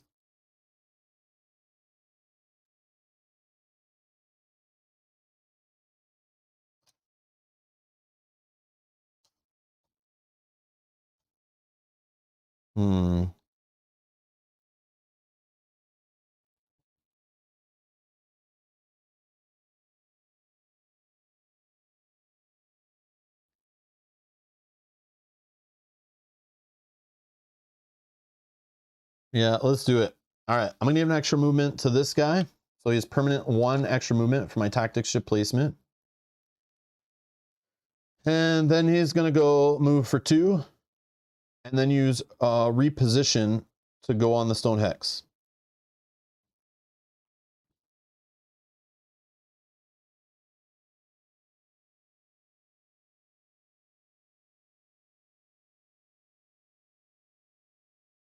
I think that's it. Play the serpent? I don't know. I only want to play the serpent if I can get the Beastmaster with it. And right now, I don't have enough spaces on the team or positions on the field. I'm going to try this. I don't know if this is a good strategy. Again, I'm not a pro at this game, but I do know one thing. I need to get more damage output to get her out of here because she'll just keep regenning. But like maybe doing damage now is not the play. Maybe trying to milk the crowd favor track. I don't know. But also we need to defeat arena units at a decent rate too. But we're going to focus on the stone hexes for now. This could be bad. I don't know. All right. Let's just go with that. Okay. Arena units. They need one more unit. So randomly we're going to get a lion. Has perfect strike, so if it rolls 2 hits, it'll do 4 damage. Combat lock, so if you start your turn adjacent to it, you can't move away. And roaming only matters if there's no Beastmaster on their side, but there is. And only moves for 2, 4 health.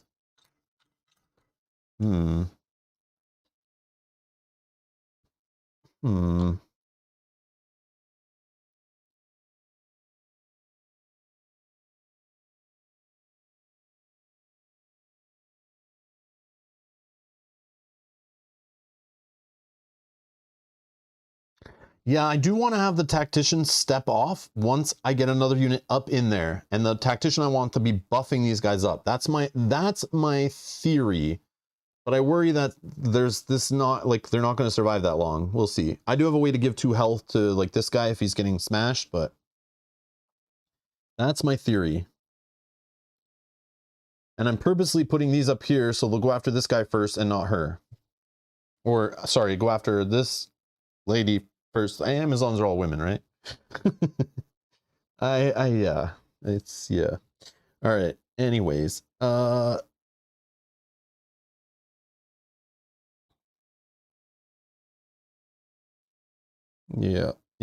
Okay. So the hippo gets to move. Again, going after the closest opponent on a stone hex.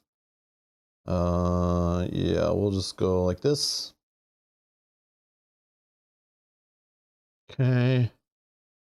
And it can't hit anyone, so it's good. The immortal turn. I want to put it right here.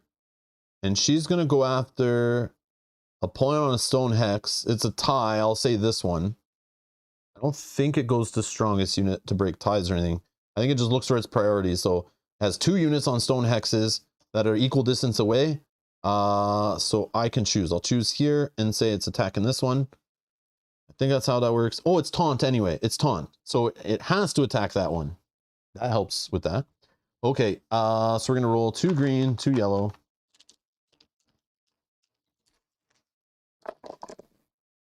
And roll 2 hits. Man. And has no ability. Okay. Oh, yeah, and it regen 1. Regen 1 before it attacked. Before it attacked. Regen 1. Regen. Got it. All right.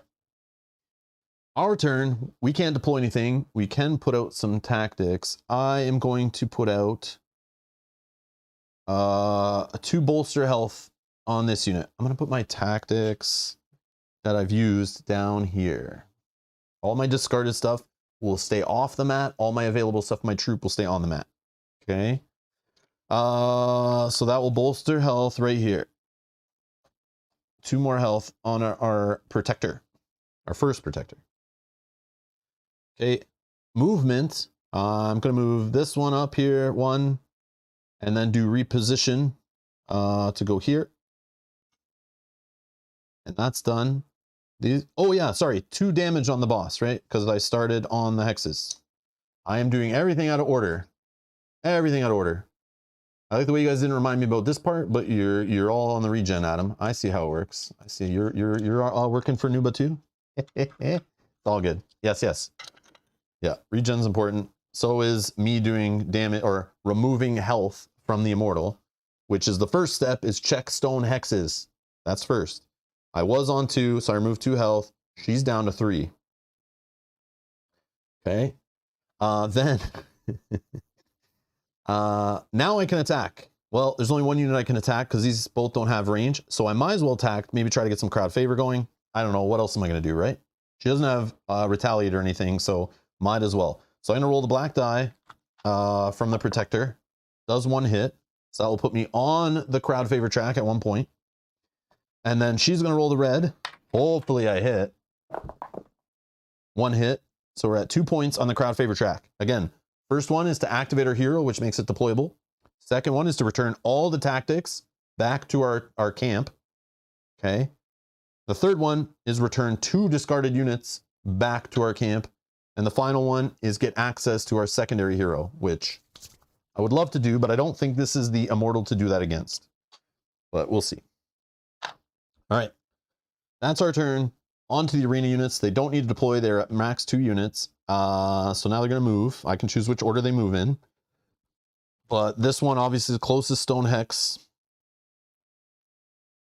Actually, I can move it here. And then this one just wants to move 2. Okay, this one's going to attack here, which is 2 blue and a green.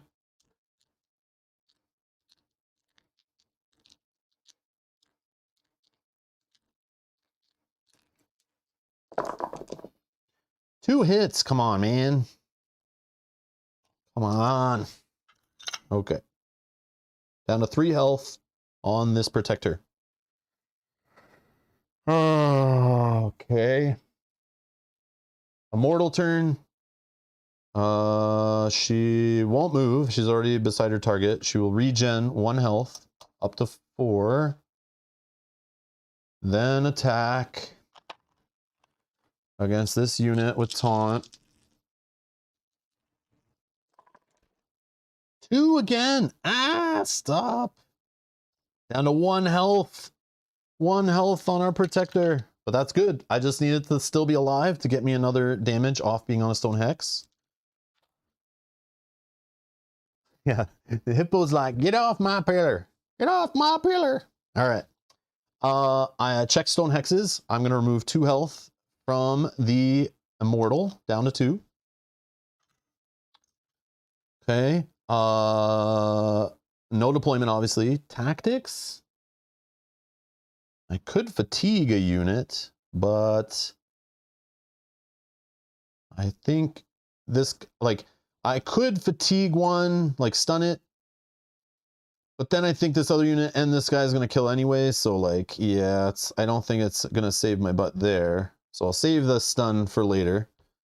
Now movement, I'm going to move here with the strategist, and then move here.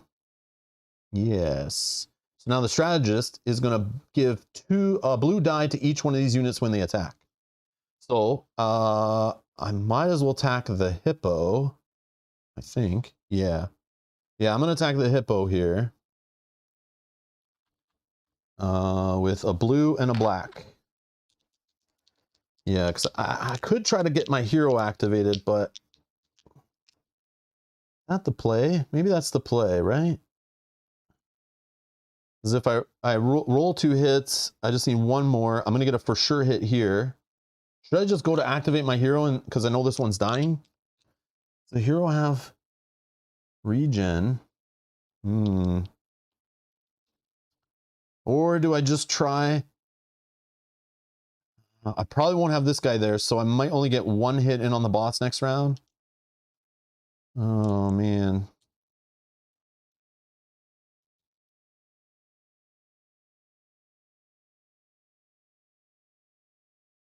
Adam says, maybe move your protector up to replace the other one because they have taunt. Oh. Oh. Then your tactician remains safe. Oh, way better move. Oh, okay. Yeah, I'm trying to get damage output, right? Because I need to kill arena units really fast so I can start increasing the damage here. But your play of getting this unit over here and this unit off at it to safety, it's still going to die because it would be the taunted unit. But I like having the ability to get a hit in, for sure hit here, plus extra damage here. Yeah. Okay, let's try this. I'm going to try this. Does regen happen if they don't move for boss? I don't know. Yeah, maybe I'm missing something. Nope. Regen. This unit heals for number HP. And she has regen 1. So it just happens in the ability step after the movement step, whether it moved or it didn't. Hopefully that makes sense and answers your question.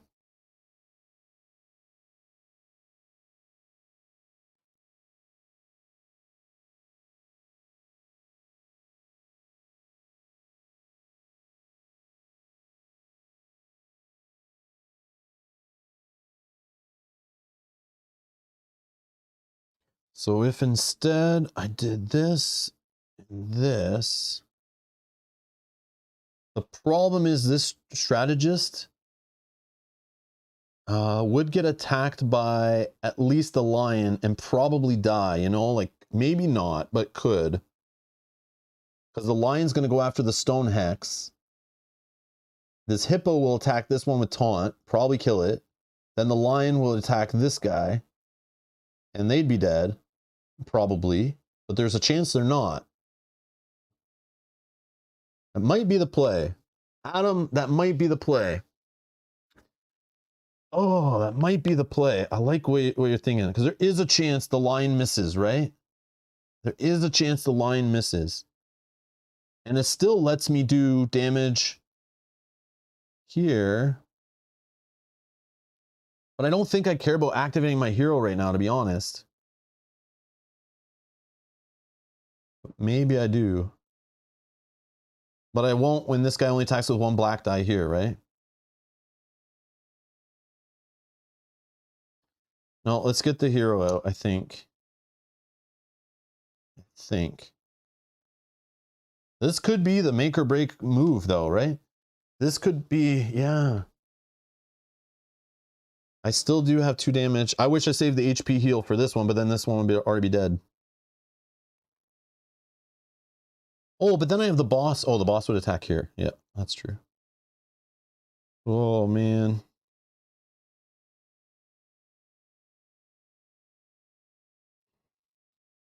And then if that's the case, hold on, let me think. If that's the case, if I do have 2 units still there, it regens, then I take away 2, it's down to 1 health.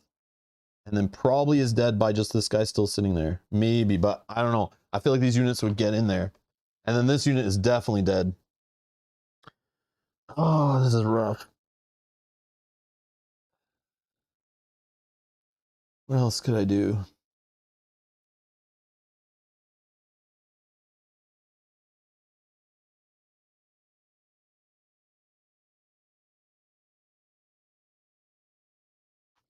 No, let's get...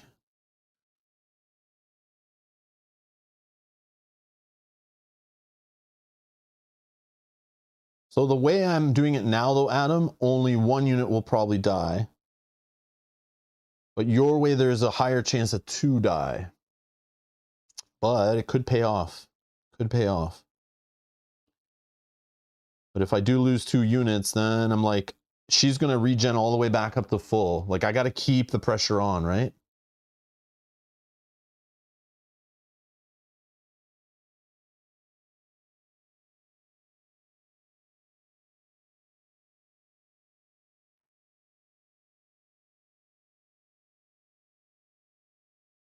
I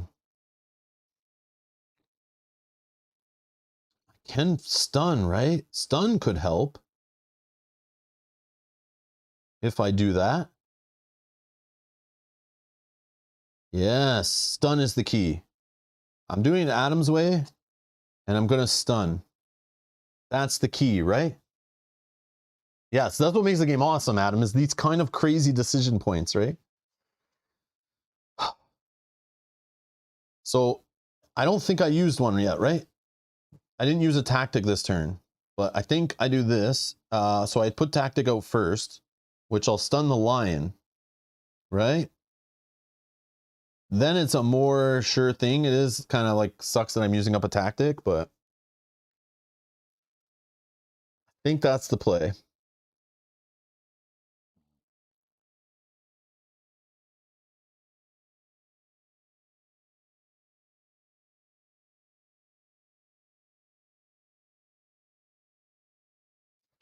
And then this unit will attack here with a blue and a black because it's beefed up on the hippo. Only one hit, unfortunately. Strategist.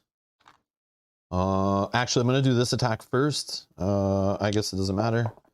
1. Crowd favor. Could go one more crowd favor, but I think I'm going to go after the hippo. Whoa, I hit. Perfect. All right. Down to 3 health left on the hippo. Arena. Nobody to deploy. This unit's stunned.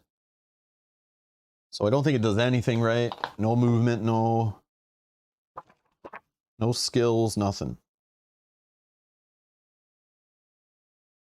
Oh, I guess it's not here. It's in the thing. I think it just sits there, right? Stunned. Yep.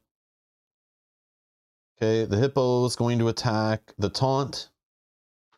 Blue, green, green. Nope. Green, blue, blue. Big whiff, big whiff. Nope. All 3 hits, of course. Boom. Okay, we got our first unit defeated. Okay, valiant effort. This goes away. All our tactics have been used. That's crazy. I feel like this immortal deserves it though. Like you got to do it.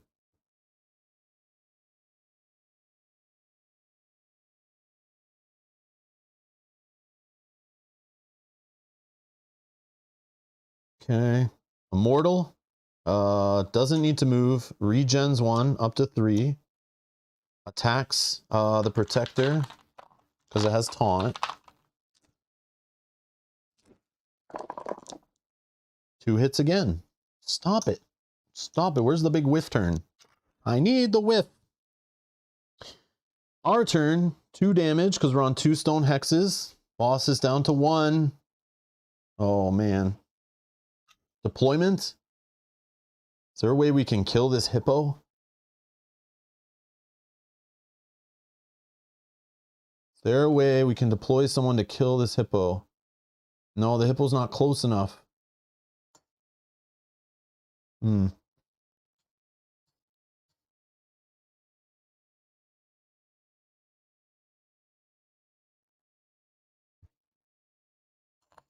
this Beastmaster can help.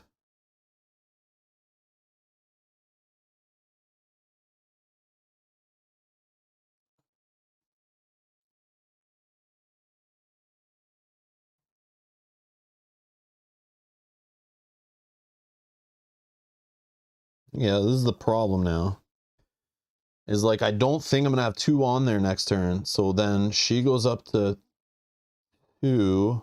I need to kill a unit next round if I'm not doing one this round. Oh, man.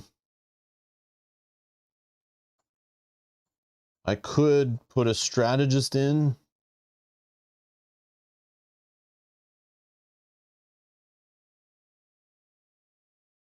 That would help buff. And maybe I could do 2 damage here.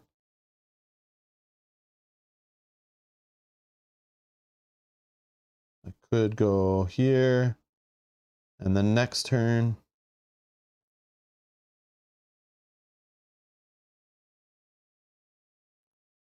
Yeah, I did remove 2 at the beginning of my turn. So it's down to 1, right?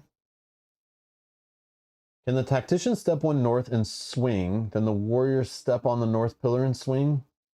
Yeah, that could be a thing. That could be the way. Yeah, I think that's the best way right now. But I'm thinking like they'll miss, right? If anyone's seen me play Hoplomachus before, I have no faith in any of these dice. All these dice, except for this red one, seems to be pretty good. But all these other dice that aren't black or red, I have no faith in them. So I always play like I'm gonna whiff and the enemy's gonna roll a ton of hits. So in my mind, I'm already thinking like, yeah, I could go for that, but they'll miss. Then I'm not on both pillars anymore. I probably still won't be on both pillars anyway.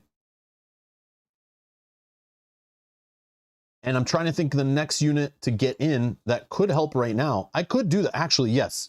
Let's do that with the, let's really increase our odds. Let's really do it. We'll do a mix of both strategies. A mix of both. So deployment, I am going to deploy my other strategist. Okay. Up here. She is tactical, so she can move on this turn. And her Inspire is an innate, so it's still in play. So even though she's dazed, she still gives some extra inspiration. So now in movement, I'm going to do what you said. I'm going to go here. Oh, but he can't. Oh, he doesn't have extra movement. So she would have to reposition, right? So I can't attack with this unit right now. But I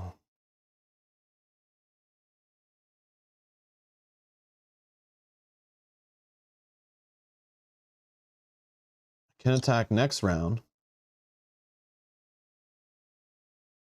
Yeah, so I can't attack with this unit right now. But she can attack for 2 dice. It won't be enough to kill. That's the problem. So I still have another round. I don't know the way to do it. Yeah.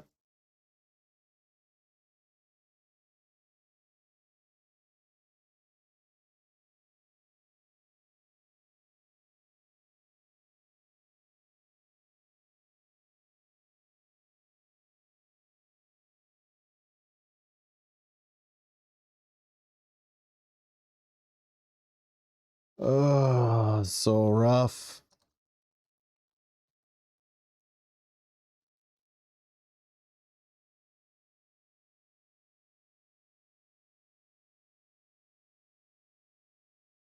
I could just have this unit like run away. So it's safe from these two. These two can't reach this unit. But I need to kill a unit. Like I need to kill fast. Because if I can be on a hex at the start of the next turn and kill a unit, that would work. Hmm.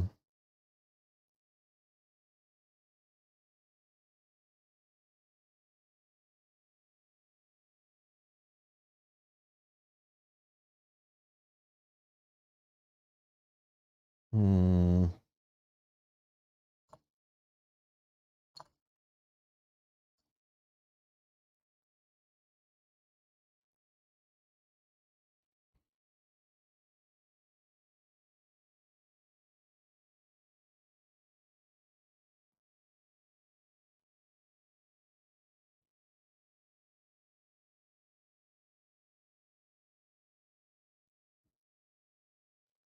I know the Beastmaster is a good tactician too, right? But it's still only 2 health. Like, what am I to do? But I need the inspiration, I think, right? That's what I'm thinking of. Give me extra dice because the hippo is so big and juicy. I gotta get more hits through.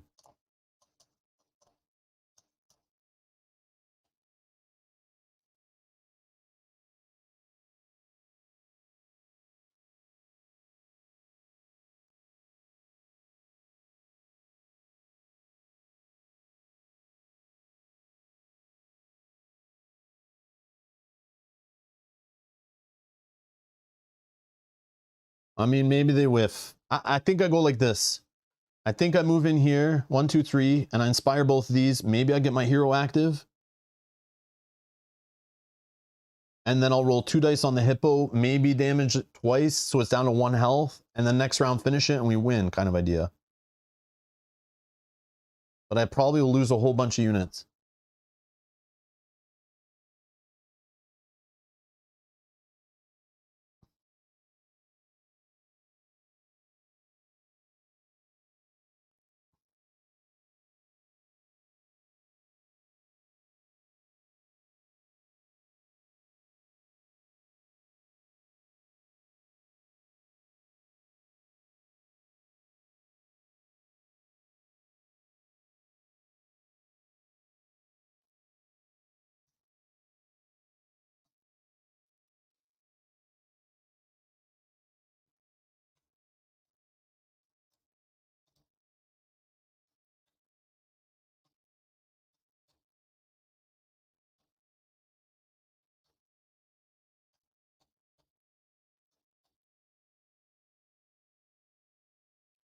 Yeah, I know the animals move south. The only problem is, like, if I move this, you know, this unit down to like here, this one can still reach him And it only has 3 health left, or her, sorry, she only has 3 health left. And that's 7 dice rolled against 4 health. So most likely this unit would be eliminated too. And then I have no one on the hexes. And then we're in trouble. Like, we're in trouble, right? Because then the regen starts happening, and like we have 2 juicy units here. Like this one has 4 health. I'm not gonna be able to get through them, right? So what I think, we do this.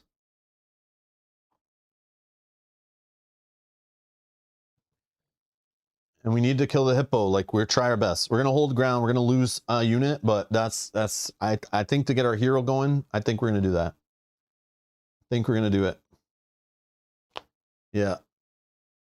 This is where this game is. I'm showing you guys how crazy deep it is. This is good stuff. Okay. Oh, all right. Now we'll attack. So we're having inspiration here. This one just tactical moved in, can't do anything, but it's inspiring both these units. So we're definitely going to attack the boss here. Red and black. 2 hits, which puts us to activate our hero. Our hero is now active and could be deployed on a future turn when we have less than 3 units in play. Okay. So if this all goes crap, we're getting our hero in play. Our hero hopefully can start finishing off units faster than we can. Maybe hold her ground on one of the pillars. Okay. Now we're gonna do an attack up here. Whoops. On the hippo, which is also a red. Sorry, a red and a. Oh, sorry, I rolled the wrong dice. I rolled the wrong dice. It's a black and a blue. Sorry, a black and a blue. Yes, yes, yes. A black and a blue. So the hero's not active. Yeah, black from here. Inspire adds a blue, not the red I'm staring at there. Woo! Only 1, so we don't have our hero active. Womp womp. The strategist is going to attack with a red and a blue. Not confusing at all. A red and a blue on the hippo. 1. These blues are letting me down. Okay. The hippo's at 2. My hero's not active. Unfortunately. All right. Arena turn. Nothing to deploy. This one's already here. This one will just move in here.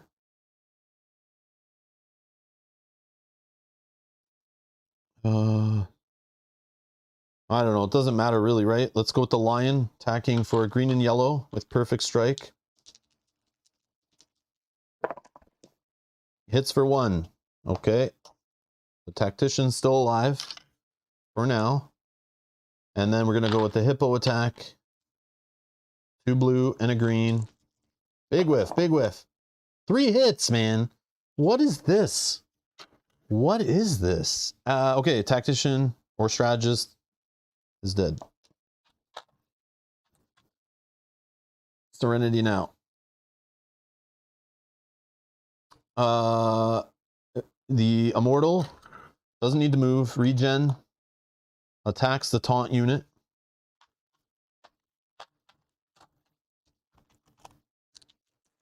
Four dice. 3 hits. Like, no joke. Like, this is crazy. Yellows were the hits. Yellows full hits. That's crazy. Dead. That is blowing my mind right now. This is the one problem with the game is the dice luck stuff. It's like kind of like a little not developed. I don't know, a little fluffy. I'm not sure how to say it. It's just like the weakest part of the game. But it's what we got to deal with. All right. So unfortunately I have nothing on the hexes. So she's gonna be at 2. So this we're gonna lose here, right? It's like it all fell apart there based on some dice luck. Like, I don't know. I gambled and it fell apart. All right.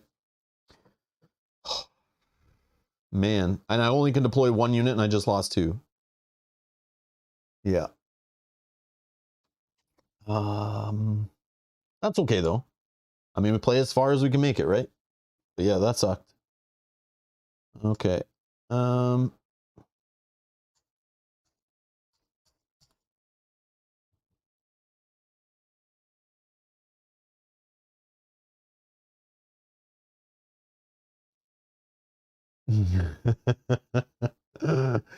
Jade says that's why I love dice games though, the lows and the highs.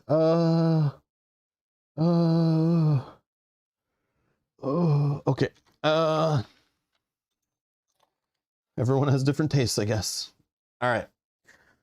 I don't know what to do here. Our hero didn't get active, so that would be the smart play. I don't know what to do, honestly. I'm kind of bummed.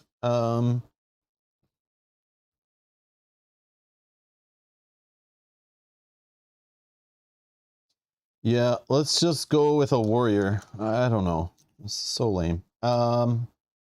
Right here? I don't know.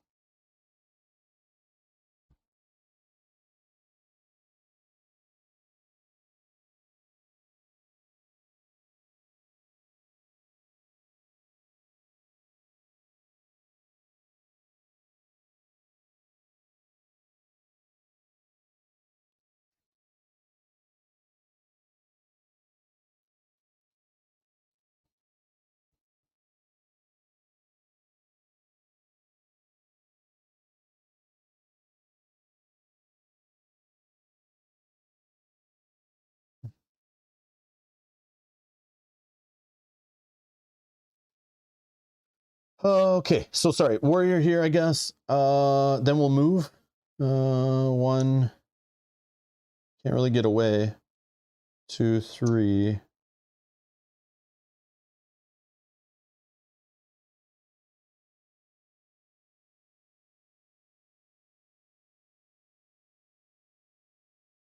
Arena turn.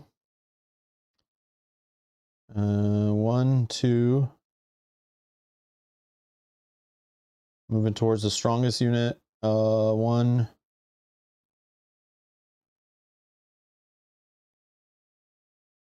I don't think it matters. 2.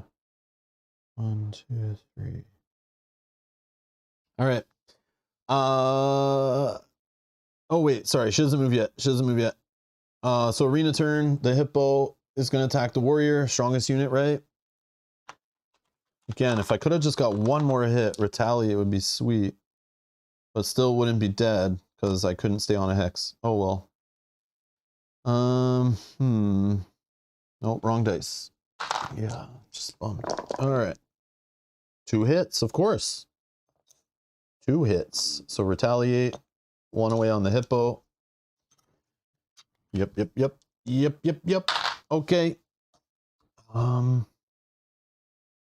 Oh wait, was the line adjacent to the strategist?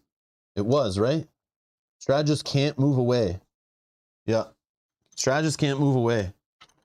This is a combat lock, right? Or no, it wasn't. It was here, right? Yeah, I think we're good. Sorry. I think we're good. Yeah, I think we're okay.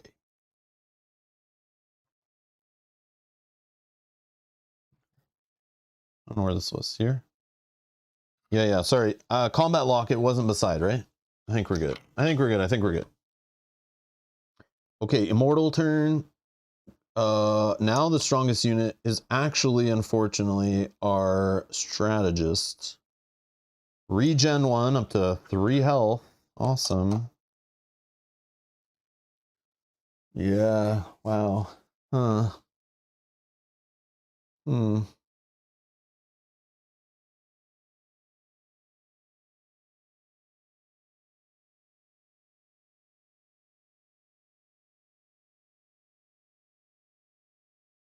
I probably should have deployed the Beastmaster. I forgot about the tactical instead of the warrior, but I don't know. I guess we just got to deal with what we did. All right. Okay. Keep forgetting the Beastmaster in this faction has tactical. That's so crazy. All right. No worries.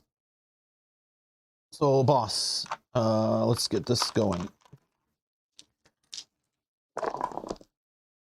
Chorus rolls 2 hits, no problem. Yellow dice hitting all day.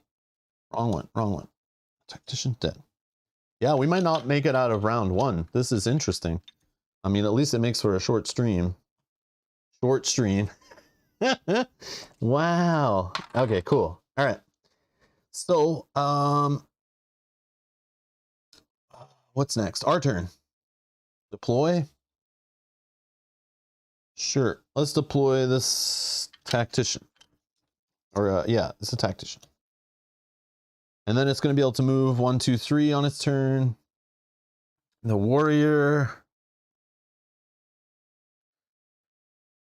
1, 2.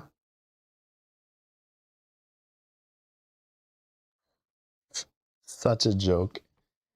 Such a joke. All right. Do I do whirlwind? Like, is that the play? Probably not, but I'm gonna do it anyway because I think we're kind of toast.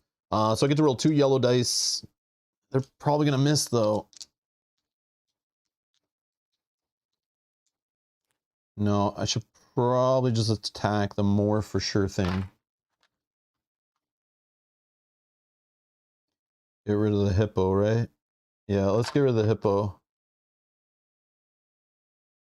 I can't rely on these dice. 2. All right. Woo. Hippo's defeated. We lose a health off the mortal. Goes right back in the bag. Could see it again. Okay. This guy's here. Sure. Okay. We need to pull a new chip. And it is a leopard. Roaming, deflect, and absorb. Or move, eh? 2 health.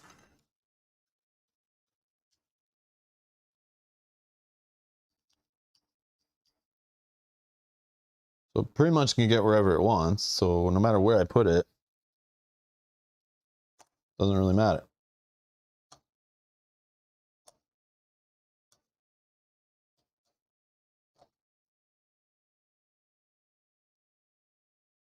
I don't know. Let's throw it up here.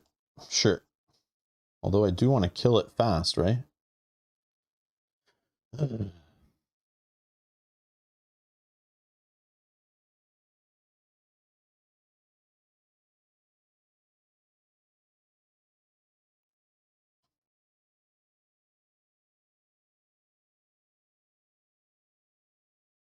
Doesn't matter. I'll put it there.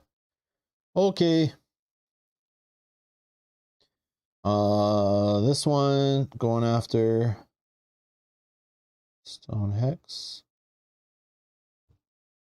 Okay.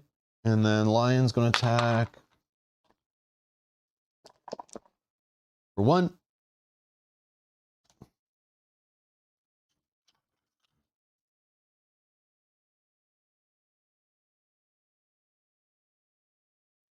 And then on to this boss.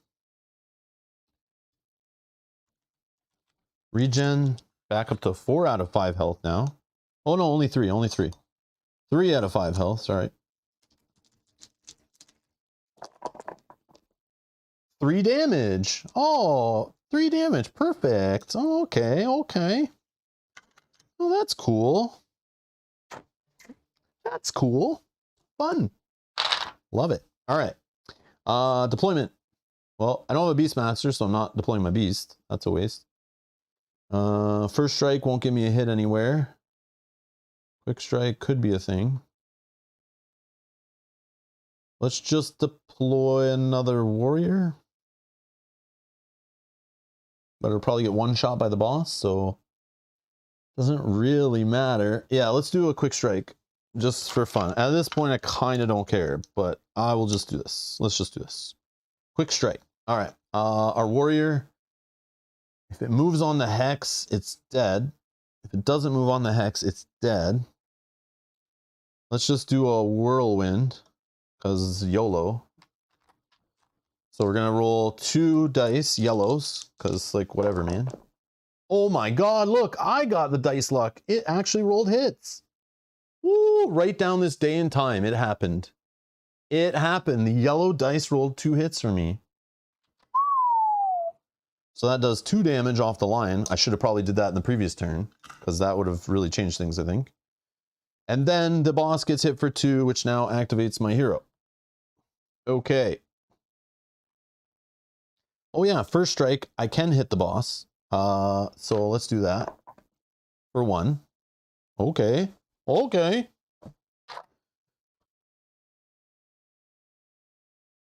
Now, arena units. Strongest unit, 1, 2, 3, 4. Strongest it can reach. It can't reach this one, so it's going to stay here. Let's do the lion.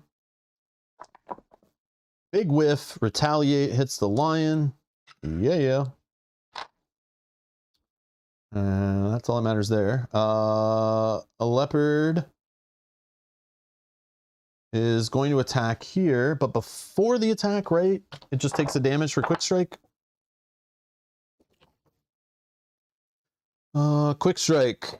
When this unit is the target of an attack and the attacker is within this unit's range, it deals its attacker 1 damage before the attack's resolved. Okay, so 1 damage. Right?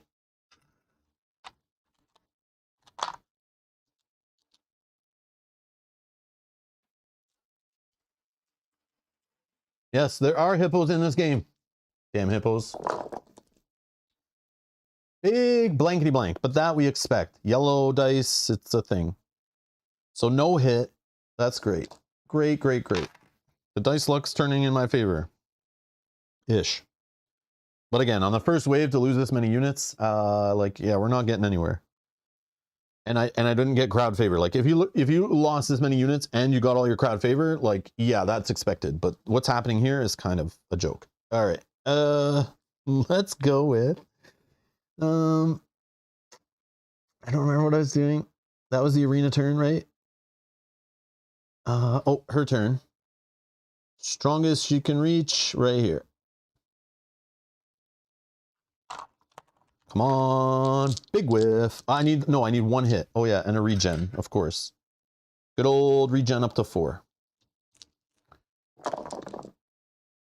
1 hit. 1 hit. Oh, quick strike. Whoop. 1 hit. No, I don't need 1 hit. It's not. I'm thinking it's retaliate. So she loses 1 health. That's great. My turn. Nobody's on the hexes. Deployment. Let's just get the hero out. Because at least we can see the hero once before it's over. But if I lose my hero, it's insta loss. So this might not be the best play, but it's what I'm doing. And I don't want to do this. Long shot 5, eh? Maybe I can long shot this guy to death. Yeah, let's try that.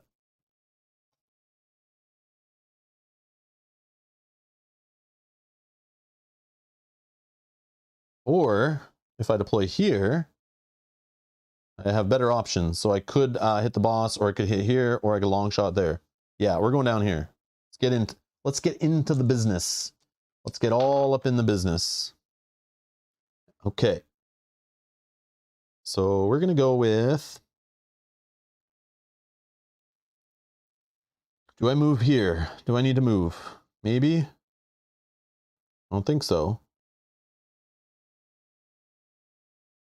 Yeah, maybe I do. Right here. Right here. No, I like the quick strike. It works on this guy.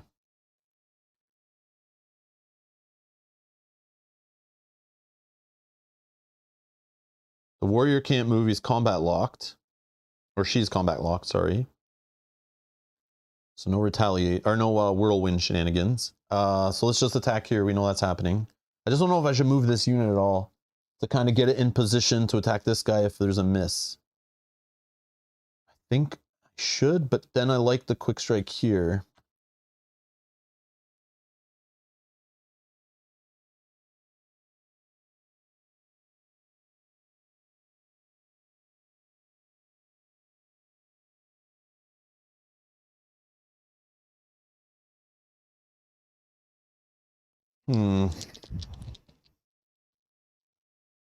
Yeah, okay, let's go with this attack up here.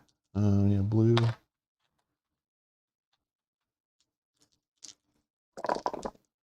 Only 1 hit. Ugh. Okay, that's all we needed though, but... okay, lion back in the bag, 1 health removed. I mean, maybe I do want to try to get on the pillars, but I don't know.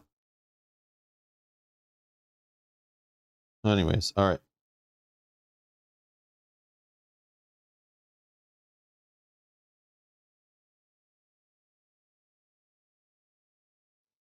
Let's attack here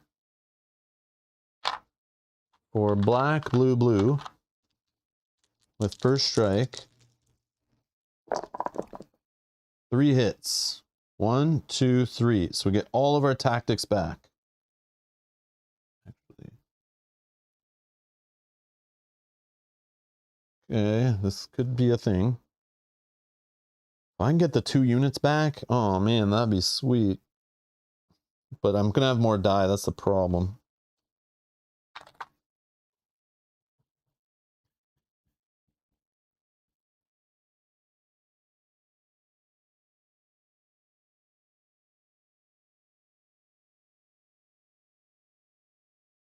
Then we'll just attack here. Nothing. Yep. Yep. Okay, that's fine. All right, arenas. Arena chips. Okay. Oh no, another regen guy. The bandit. Oh, this is so lame. This guy is like horrible with her. Because he's going to take forever to defeat. And again, we want to defeat arena that's like fast, right? To reduce her health. Oh, this is so bad. Yeah, we need to get on the hexes. That's the only way. And survive.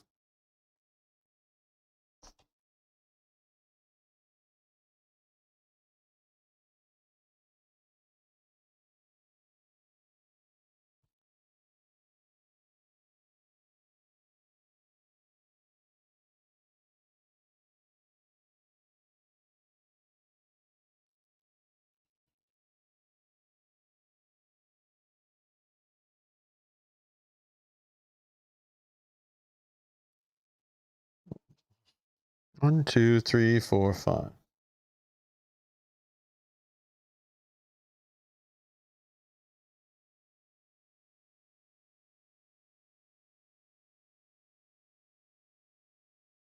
I don't know, sure. 1, 2, 3.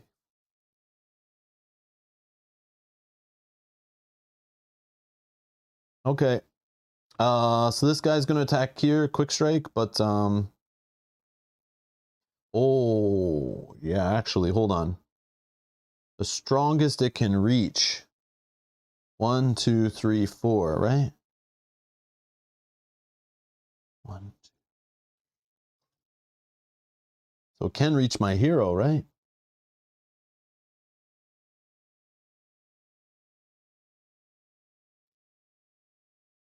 Oh no, it's actually the hero it's going after. Right, priority is the hero.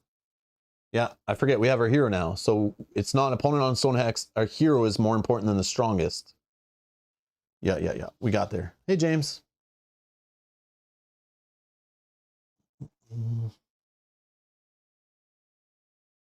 Okay, so attacking the hero.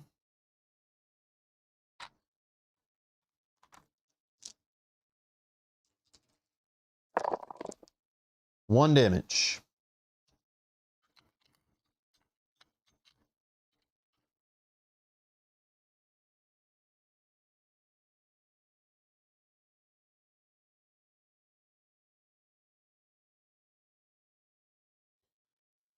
Okay, she's just gonna go 1, 2, 3. Trap our hero in here.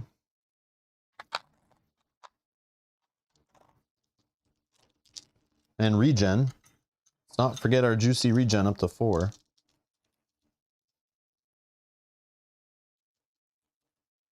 Oh, did I take the health away when I killed the last animal? Probably not, right? Yeah, I probably didn't. Yeah. I don't think I did. Can't remember. Yogi's asking, did you take the 1 health off the boss? I'm not sure. The boss is at 3 now after regen, but I'm not sure if it should be 4. I don't know. But I did take 1 health away, right? I mean, I did defeat a unit last turn, right? Yeah, I might have forgotten. 3 damage. What is this? Ah! Yeah, my boss is, or my hero is in trouble. My hero is in trouble.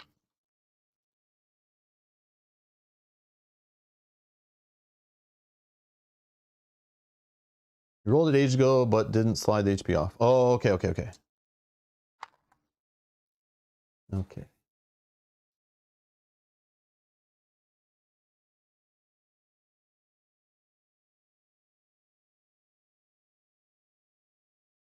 Okay.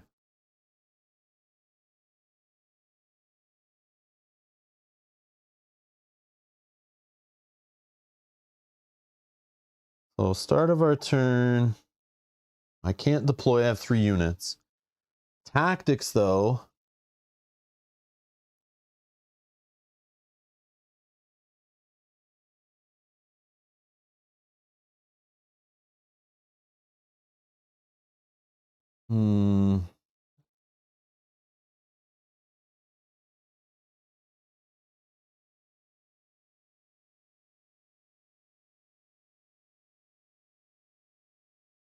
Think I give 2 HP to the warrior, right?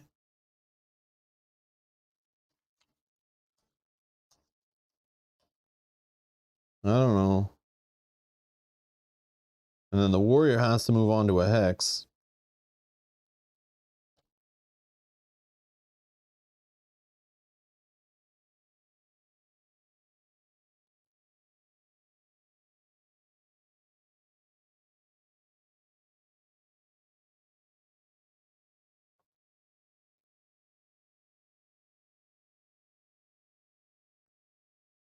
Regen. My hero goes back to 3 health out of 6.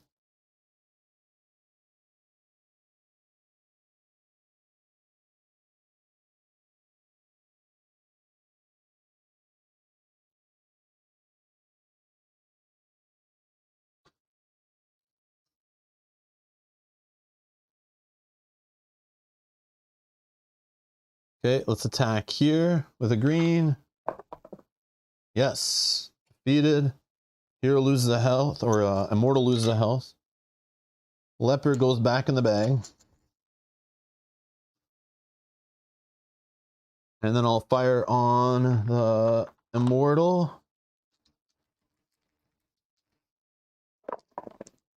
Nothing, not a single hit. Man, oh man. Even on the black. Awesome. All right. Arena turn. Deploy a new unit.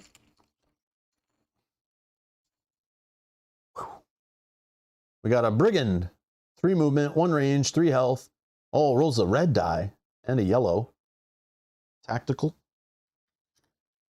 At least it's lower health.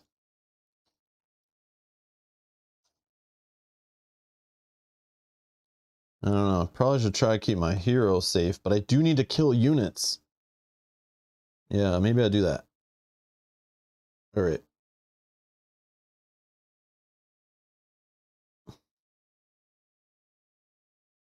So tactical, so you can move right in here.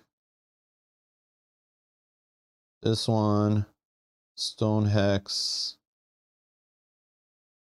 Actually, 1, 2. Yep. Regen doesn't need to do. No attack from this one. Can't reach. They're done. Boss. Can it reach the stone hex? 1, 2, 3. Nope. Can it reach a hero and attack it? Yep.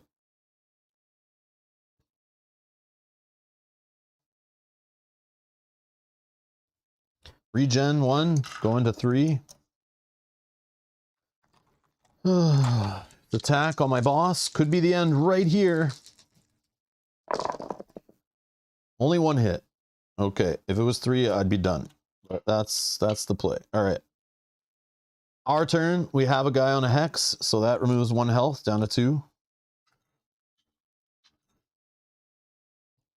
Velko says, why do I have the feeling that Too Many Bones is less punishing than this one? Well, it did come out after it, and they probably learned. But then again, this is the remaster, so they could have fixed it. I don't know. But it's a little crazy. But again, the dice luck should average itself out, right? Or whatever, you know, so the highs and lows should balance out by the end. But again, in a playthrough of where you're trying to survive wave after wave, if the dice luck is bad for you in that first wave, it's just gonna be a lot harder going forward. You're not gonna make it that far. But again, on a playthrough where the dice luck is better in your favor in that first wave, then it's like you'll survive longer. Then it's like how much of the game is driven by luck versus strategy, and it's like that's where it's like you have to like dice rolling to even. I wouldn't even look at this game if you don't like dice luck, because it's like the dice mitigation, luck mitigation doesn't exist, right? So it's all about positioning and just like kind of betting on the odds of the dice and just hoping for the best. But there is some feel bads moments, but there is some feel good moments, because it is, again, based on heavy dice luck, right? For that, but or, I don't know what you call it. Yeah, I guess dice luck, or I'm not sure the correct term, but all right. I can't deploy. Tactic wise, though,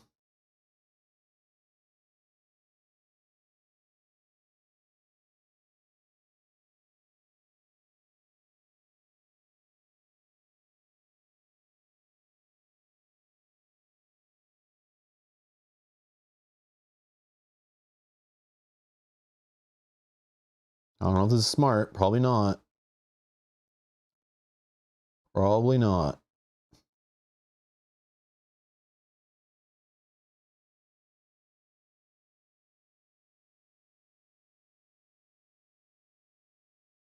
But I need to keep my hero safe, right?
Yep, I need to get this up to here, I think. I got to think of future waves too, right?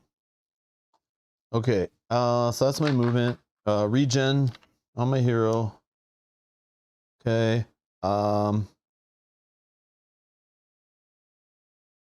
Let's attack here. Black, yellow, blue. 3 hits. All right. Guys, I love dice. Dice are amazing. So great. Look at how awesome I am. So that's a full kill, right? 3 health.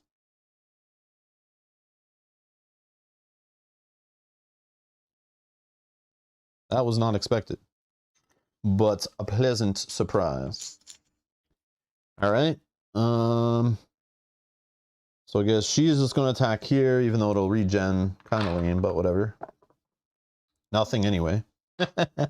Like she knew. And then I'll do the attack on the boss, trying to think for future waves.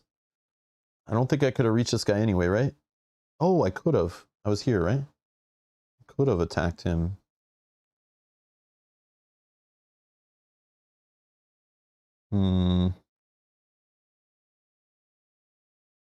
No, I'm going to push it.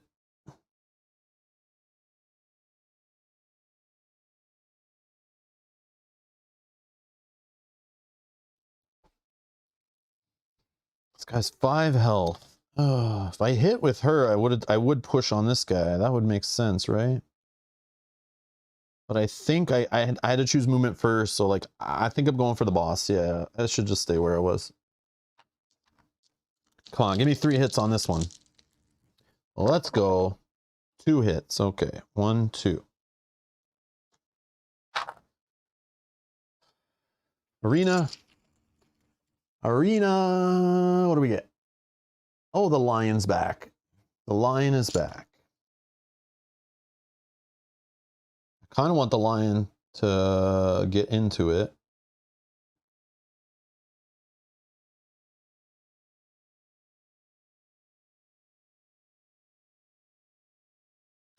So I think I'll put the lion so it actually gets close quickly to this guy, but I could put the lion down here. Oh yeah, I should have 4 health, duh.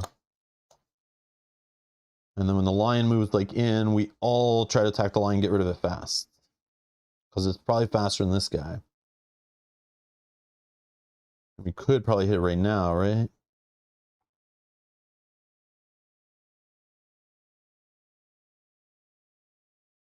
Oh, is she gonna die? Yeah, she's gonna die, right?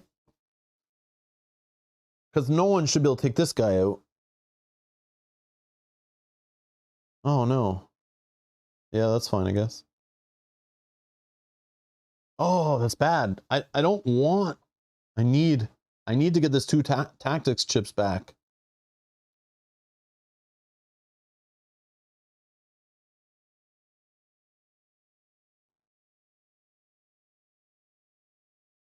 Nothing I could do about that, right? Yeah, that's fine. Whatever. Yeah, that sucks. I need to get 2 units back, but oh well. Oh well.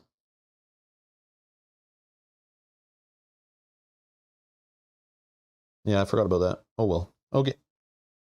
Oh no, she regens 1 first. Oh yeah, I can. If I didn't go on the space. Yeah, that'll fix it. Yeah, yeah. I forgot about that. I kind of don't want her to die yet. I just need to get to this at least. Yeah, tough. Okay. So yeah, lion will go here, I guess. Or maybe up here still. Yeah, line up here.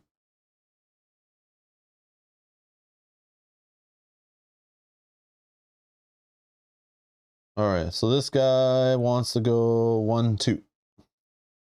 And he'll roll the black. And it hits. Retaliates. Okay. Boss wants to go, can't reach the stone hex, but can reach the hero. And then regen.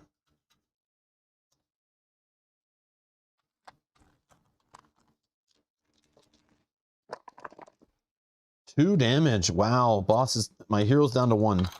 Yeah, this is risky business. But it's okay. If I die in this wave, I'd rather that than like try to leave with like so few units. That's fine. All right.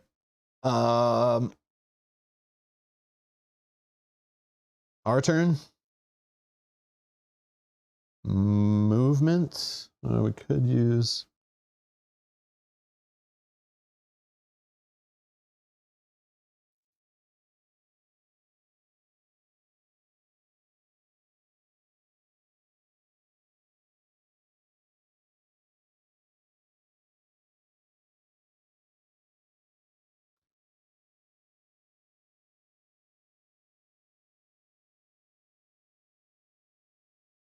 I'm gonna stun this guy.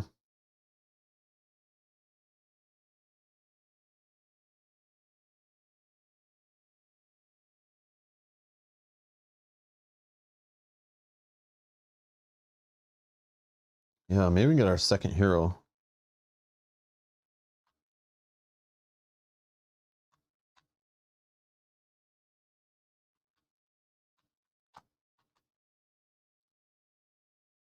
Oh, I forgot to remove. Remove 1 from the boss. Yep, from this. I just don't know where to move. I can move these ones. I think I want to keep him here.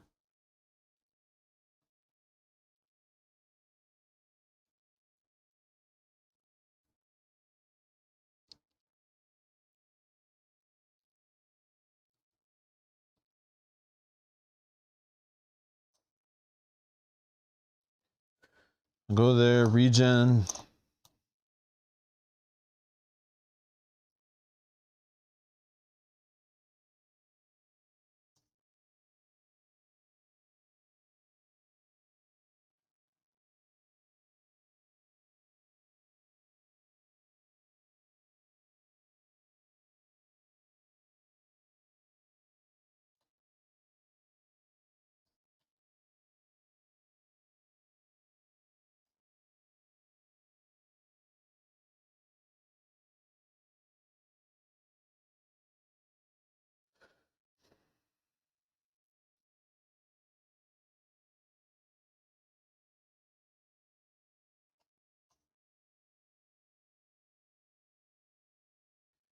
Go like that.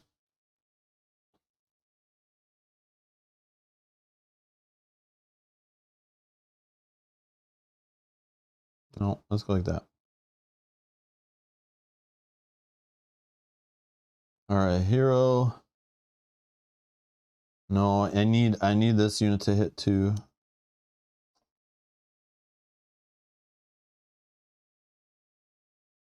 But I can go like this, right? Yeah. I think it'll go like that. Yeah, yeah. Okay. Boss. It's crazy. Crazy. 2 damage. Boop boop. All right, return 2 chips to my camp. Strategist and a protector.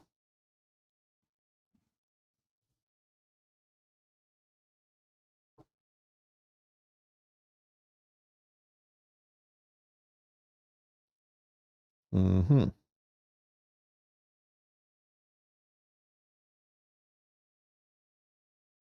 Or do I do the Beast Master instead?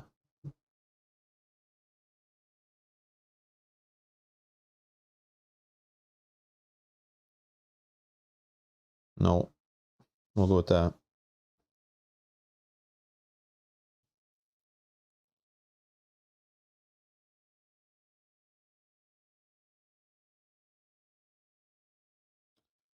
Here.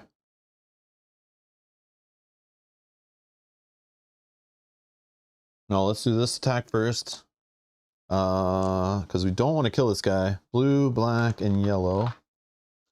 On this stun guy right here. 2 damage.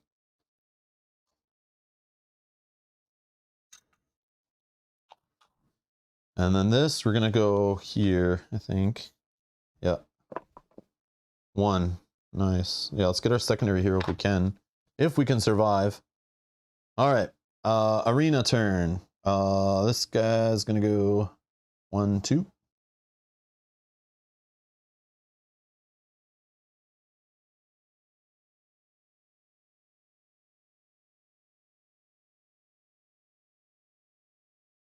Yep. Actually, let's go here. So maybe we can hit it.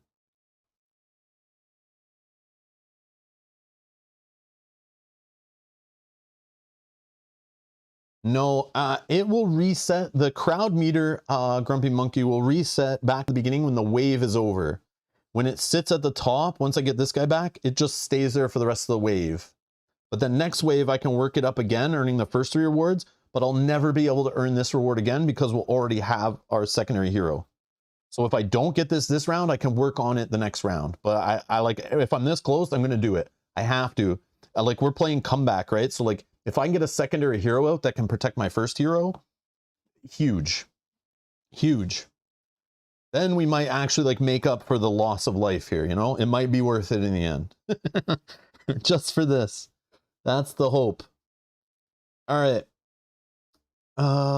So then this stun is gone.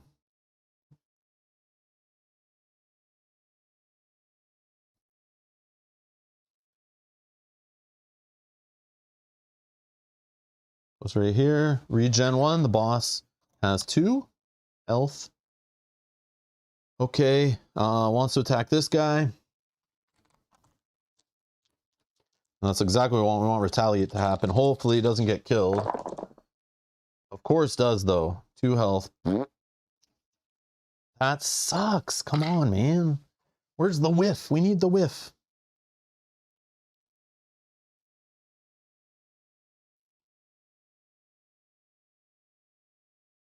Our turn. Nobody on the hex.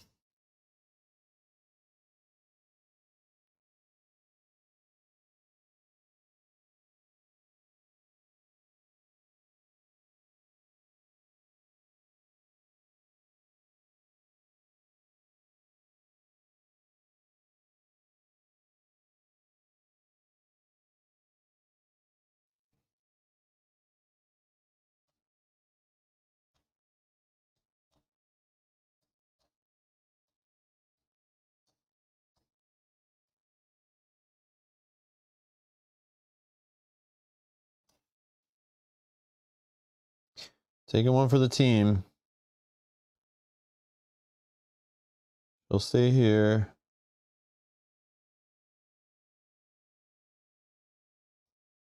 Oh yeah, deployment. Sorry, deployment. Deployment.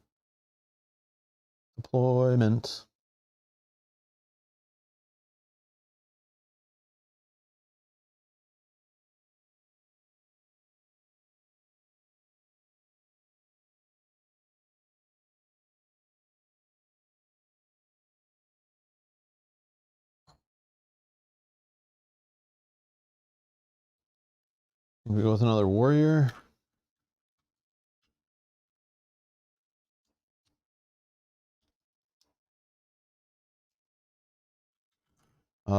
No, Califax, I don't think so. Not in the near future, no. All right.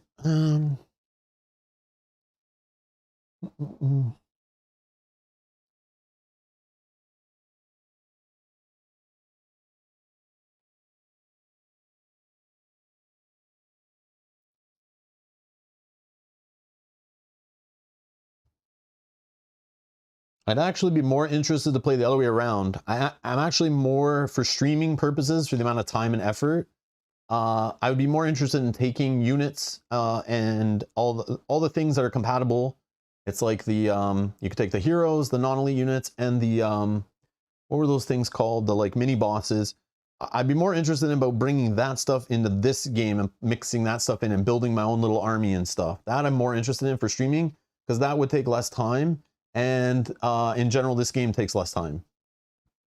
So yeah, it's just the whole how long Victorium takes. I feel like the hours I put into streaming that game is probably more than like anyone ever will stream that game. So I feel like I've done my part to show that game off. As much as I love the game, just streaming it, it's like the format of that game doesn't work well with streaming. Because I'd have to like leave it on the table set up for like weeks playing through an entire campaign. It just takes so long. Which is awesome for not streaming. Don't let that hurt the game for you. If you have a table you can set the game up on, play for an hour here, 2 hours there, amazing.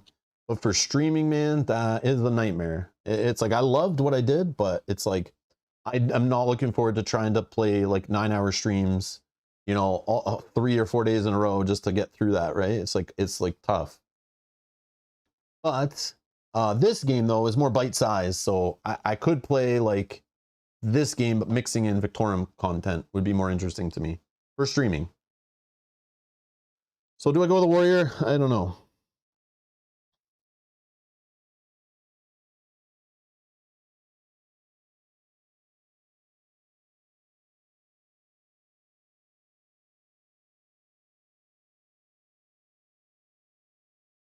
Probably. Yep. I'm going to move for 2, so that's kind of lame, but that's okay.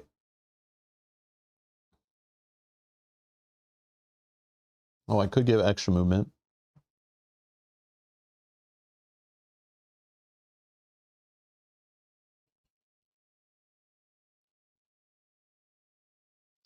No, let's do a strategist.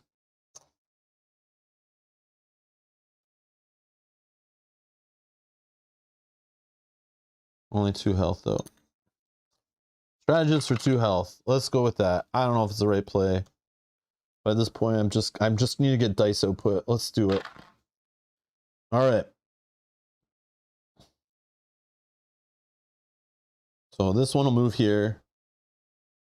I mean, I could move the others first. Yeah, let's move here. Let's move here. Let's move here.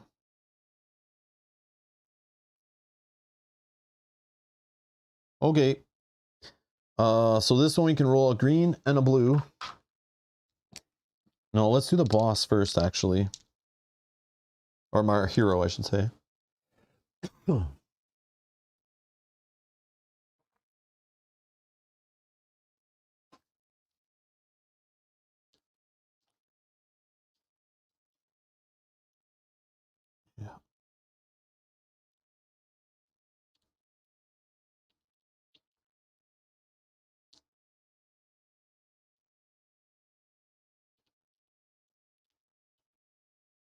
No, maybe we try to get rid of this guy before he starts regenning, actually.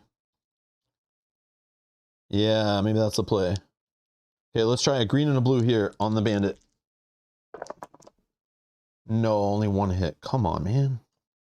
Oh, yeah, I have to hit there because he's taunt. Yeah, I have to hit that because he's taunt. Okay, she's going to go after blue, blue, blue, and a black. Attacking 2 range. Oh, and regen. Regen, let's not forget. 2 hits. Okay, we're 2 hits away from getting our secondary hero. Let's hope that'll be a little better.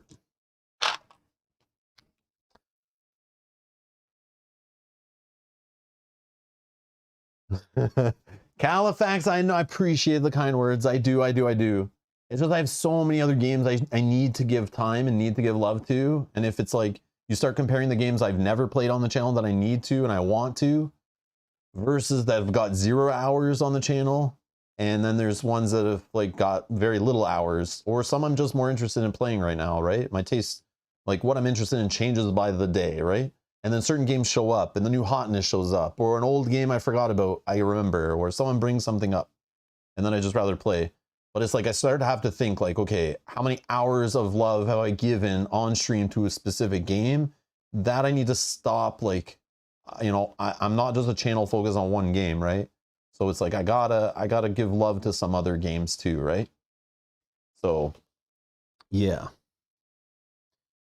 Otherwise the backlog just keeps getting bigger and bigger. And I'm trying to slow it down. I'm trying to stay away from crowdfunding, trying to stay away from like buying orders from my local game store for a bit.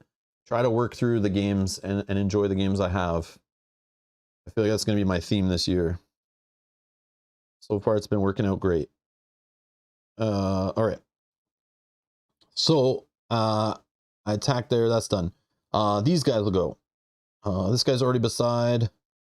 Let's go this guy here. Actually, we can go this way.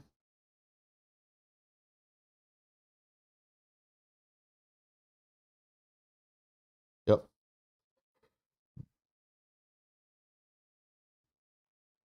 Okay, this one attacks, regen first. Regen first. Damn. Then quick strike happens. Black die hits. This one gonna attack here. 1 hit. Oh, but quick strike happens. 1 hit. Boom. Okay. Boss turn. It's going after the hero. I guess I go this way. Regen 1.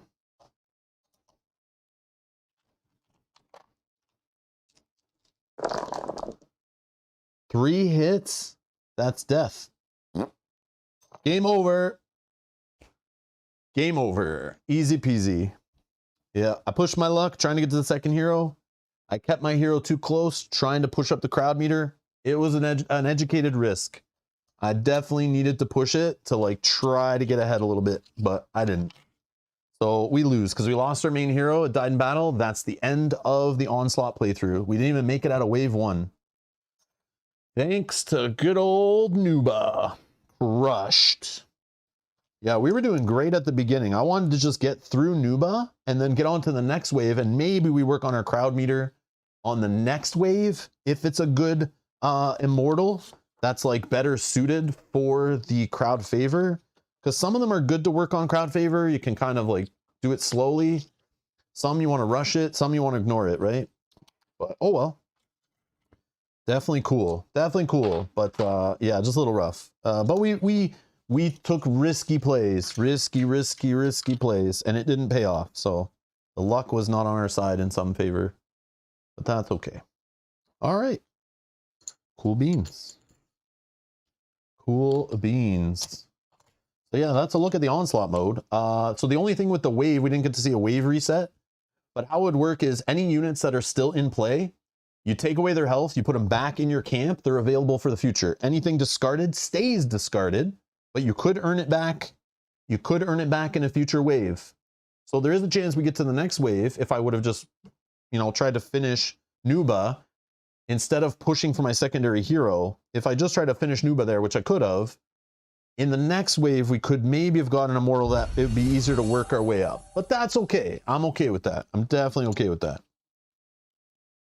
But we are going to take another shot at this tomorrow. Co-op, though. We're going to play 2-player and play the same mode. Different factions, hopefully different immortals, different arena units showing up. Totally missed. Yogi Bear, thank you for 5 gifted memberships to the channel. Thank you so much for the support. You're amazing. Thank you so much. But yeah, it's cool. Thank you, Yogi, so much. So yeah, we'll be back tomorrow, 12 p.m. Eastern, again, playing cooperatively. So if you want to see more of this game, it'll be there. And then hopefully next week I can get in a stream where we can play the Ascension mode, which is a little more interesting, I think, because we'll be picking a boss. Maybe you guys can pick it or something. And we can play solo or cooperative against one of the boss scenarios on the other side of the map.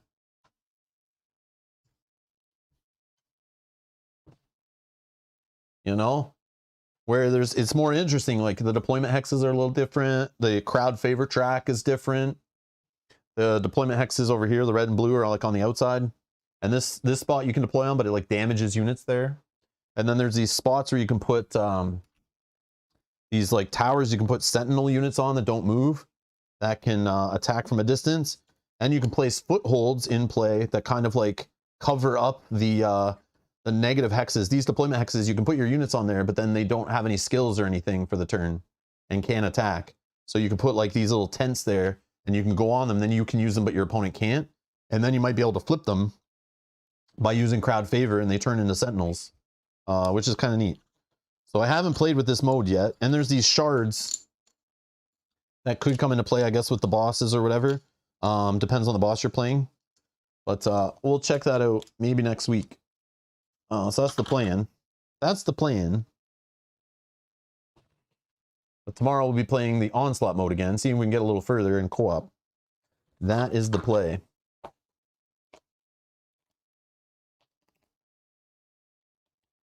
Yeah, yeah, Michael, the different arena units definitely change it up. Like, who shows up, right? Like, we didn't see the boar.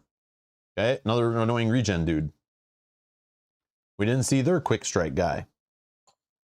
No, who? Oh, we didn't see this unit I hate, the ranged unit, right? They could add a unit that was doing long shot from a distance and wrecking us, you know? Yeah, so depending on how the arena units come into play, could change things too. And obviously the immortal has the biggest play, right? Depending on what immortal you see when, what units you still have alive for that immortal could change it up. But I played against most of these immortals and they all feel different. Like, you have to go approach them differently. Some like really suck. They like make your crowd favor track go backwards. Some get buffs with all the beasts in play. Some go really hard against the stone hexes. What else? Some move the arena units around. Yeah, there's this guy that gets like more powerful. He gets like a rage meter and he gets like more crazy as so you have to like rush this guy. Or else he's just like 6 damage to units, you know? It's crazy. Crazy. But yeah. So the question is, where was it? How do you like Remastered so far? So far, good. Again, I played 1 PvP match. It was fine. What I expected is cool. And I've played now 4 different playthroughs. Not full. I've probably played a total of like 6 or 7 waves now of Onslaught mode total. Some co-op, some solo. Just trying it out. But yeah, so far I like it. But I'm most interested in this stuff. I haven't tried it yet, but I'm working my way up to like understand the game and the units and everything. And then I want to try the Ascension mode to play against these. I think this would be more interesting for me. So I can't judge the game yet. I mean, it's more Hoplomachus, so it's like, But I do like how it's like I said, Victorum scares me. The amount of time I'd have to invest to put that game back on the table and play it, right? But I think I like that better because the campaign is cool. I like the campaign mode in that game, and just all the cool different arenas and the changing up rules and all that stuff. You know, it's neat. But if you just want to play some quick and dirty Hoplomachus and get that feel of chip theory chips moving around, being tactical on a mat, you know, you don't have to set up an entire Cloud Spire scenario to get that feeling, you know. You can do it right here. So this is super easy to set up this game. Super quick, clean up, set up, super fast. Especially if you just randomly pick your faction and like randomly pick your neutral hero or whatever. You only have 3 to choose from. Obviously, if you start incorporating Hoplomachus Victorum content into it, you'll have more choice, right? And then it adds to the setup. But how the game is right now, setup is pretty quick. And you can get a playthrough done in a couple hours, you know? Or faster probably if you're good. But yeah, that's the plan. That's the plan. But yeah, I like it so far. I like it so far. It'll definitely it'll get more hours probably in the end. Realistically, I would play this one more than I would play Victorum. Just because it's easy to get this set up and put away and get my fix of Hoplomachus, get a battle down. I can play against someone, play with someone, you know, cooperative, solo, or competitive is all here in a more reasonable play session amount, if that makes sense.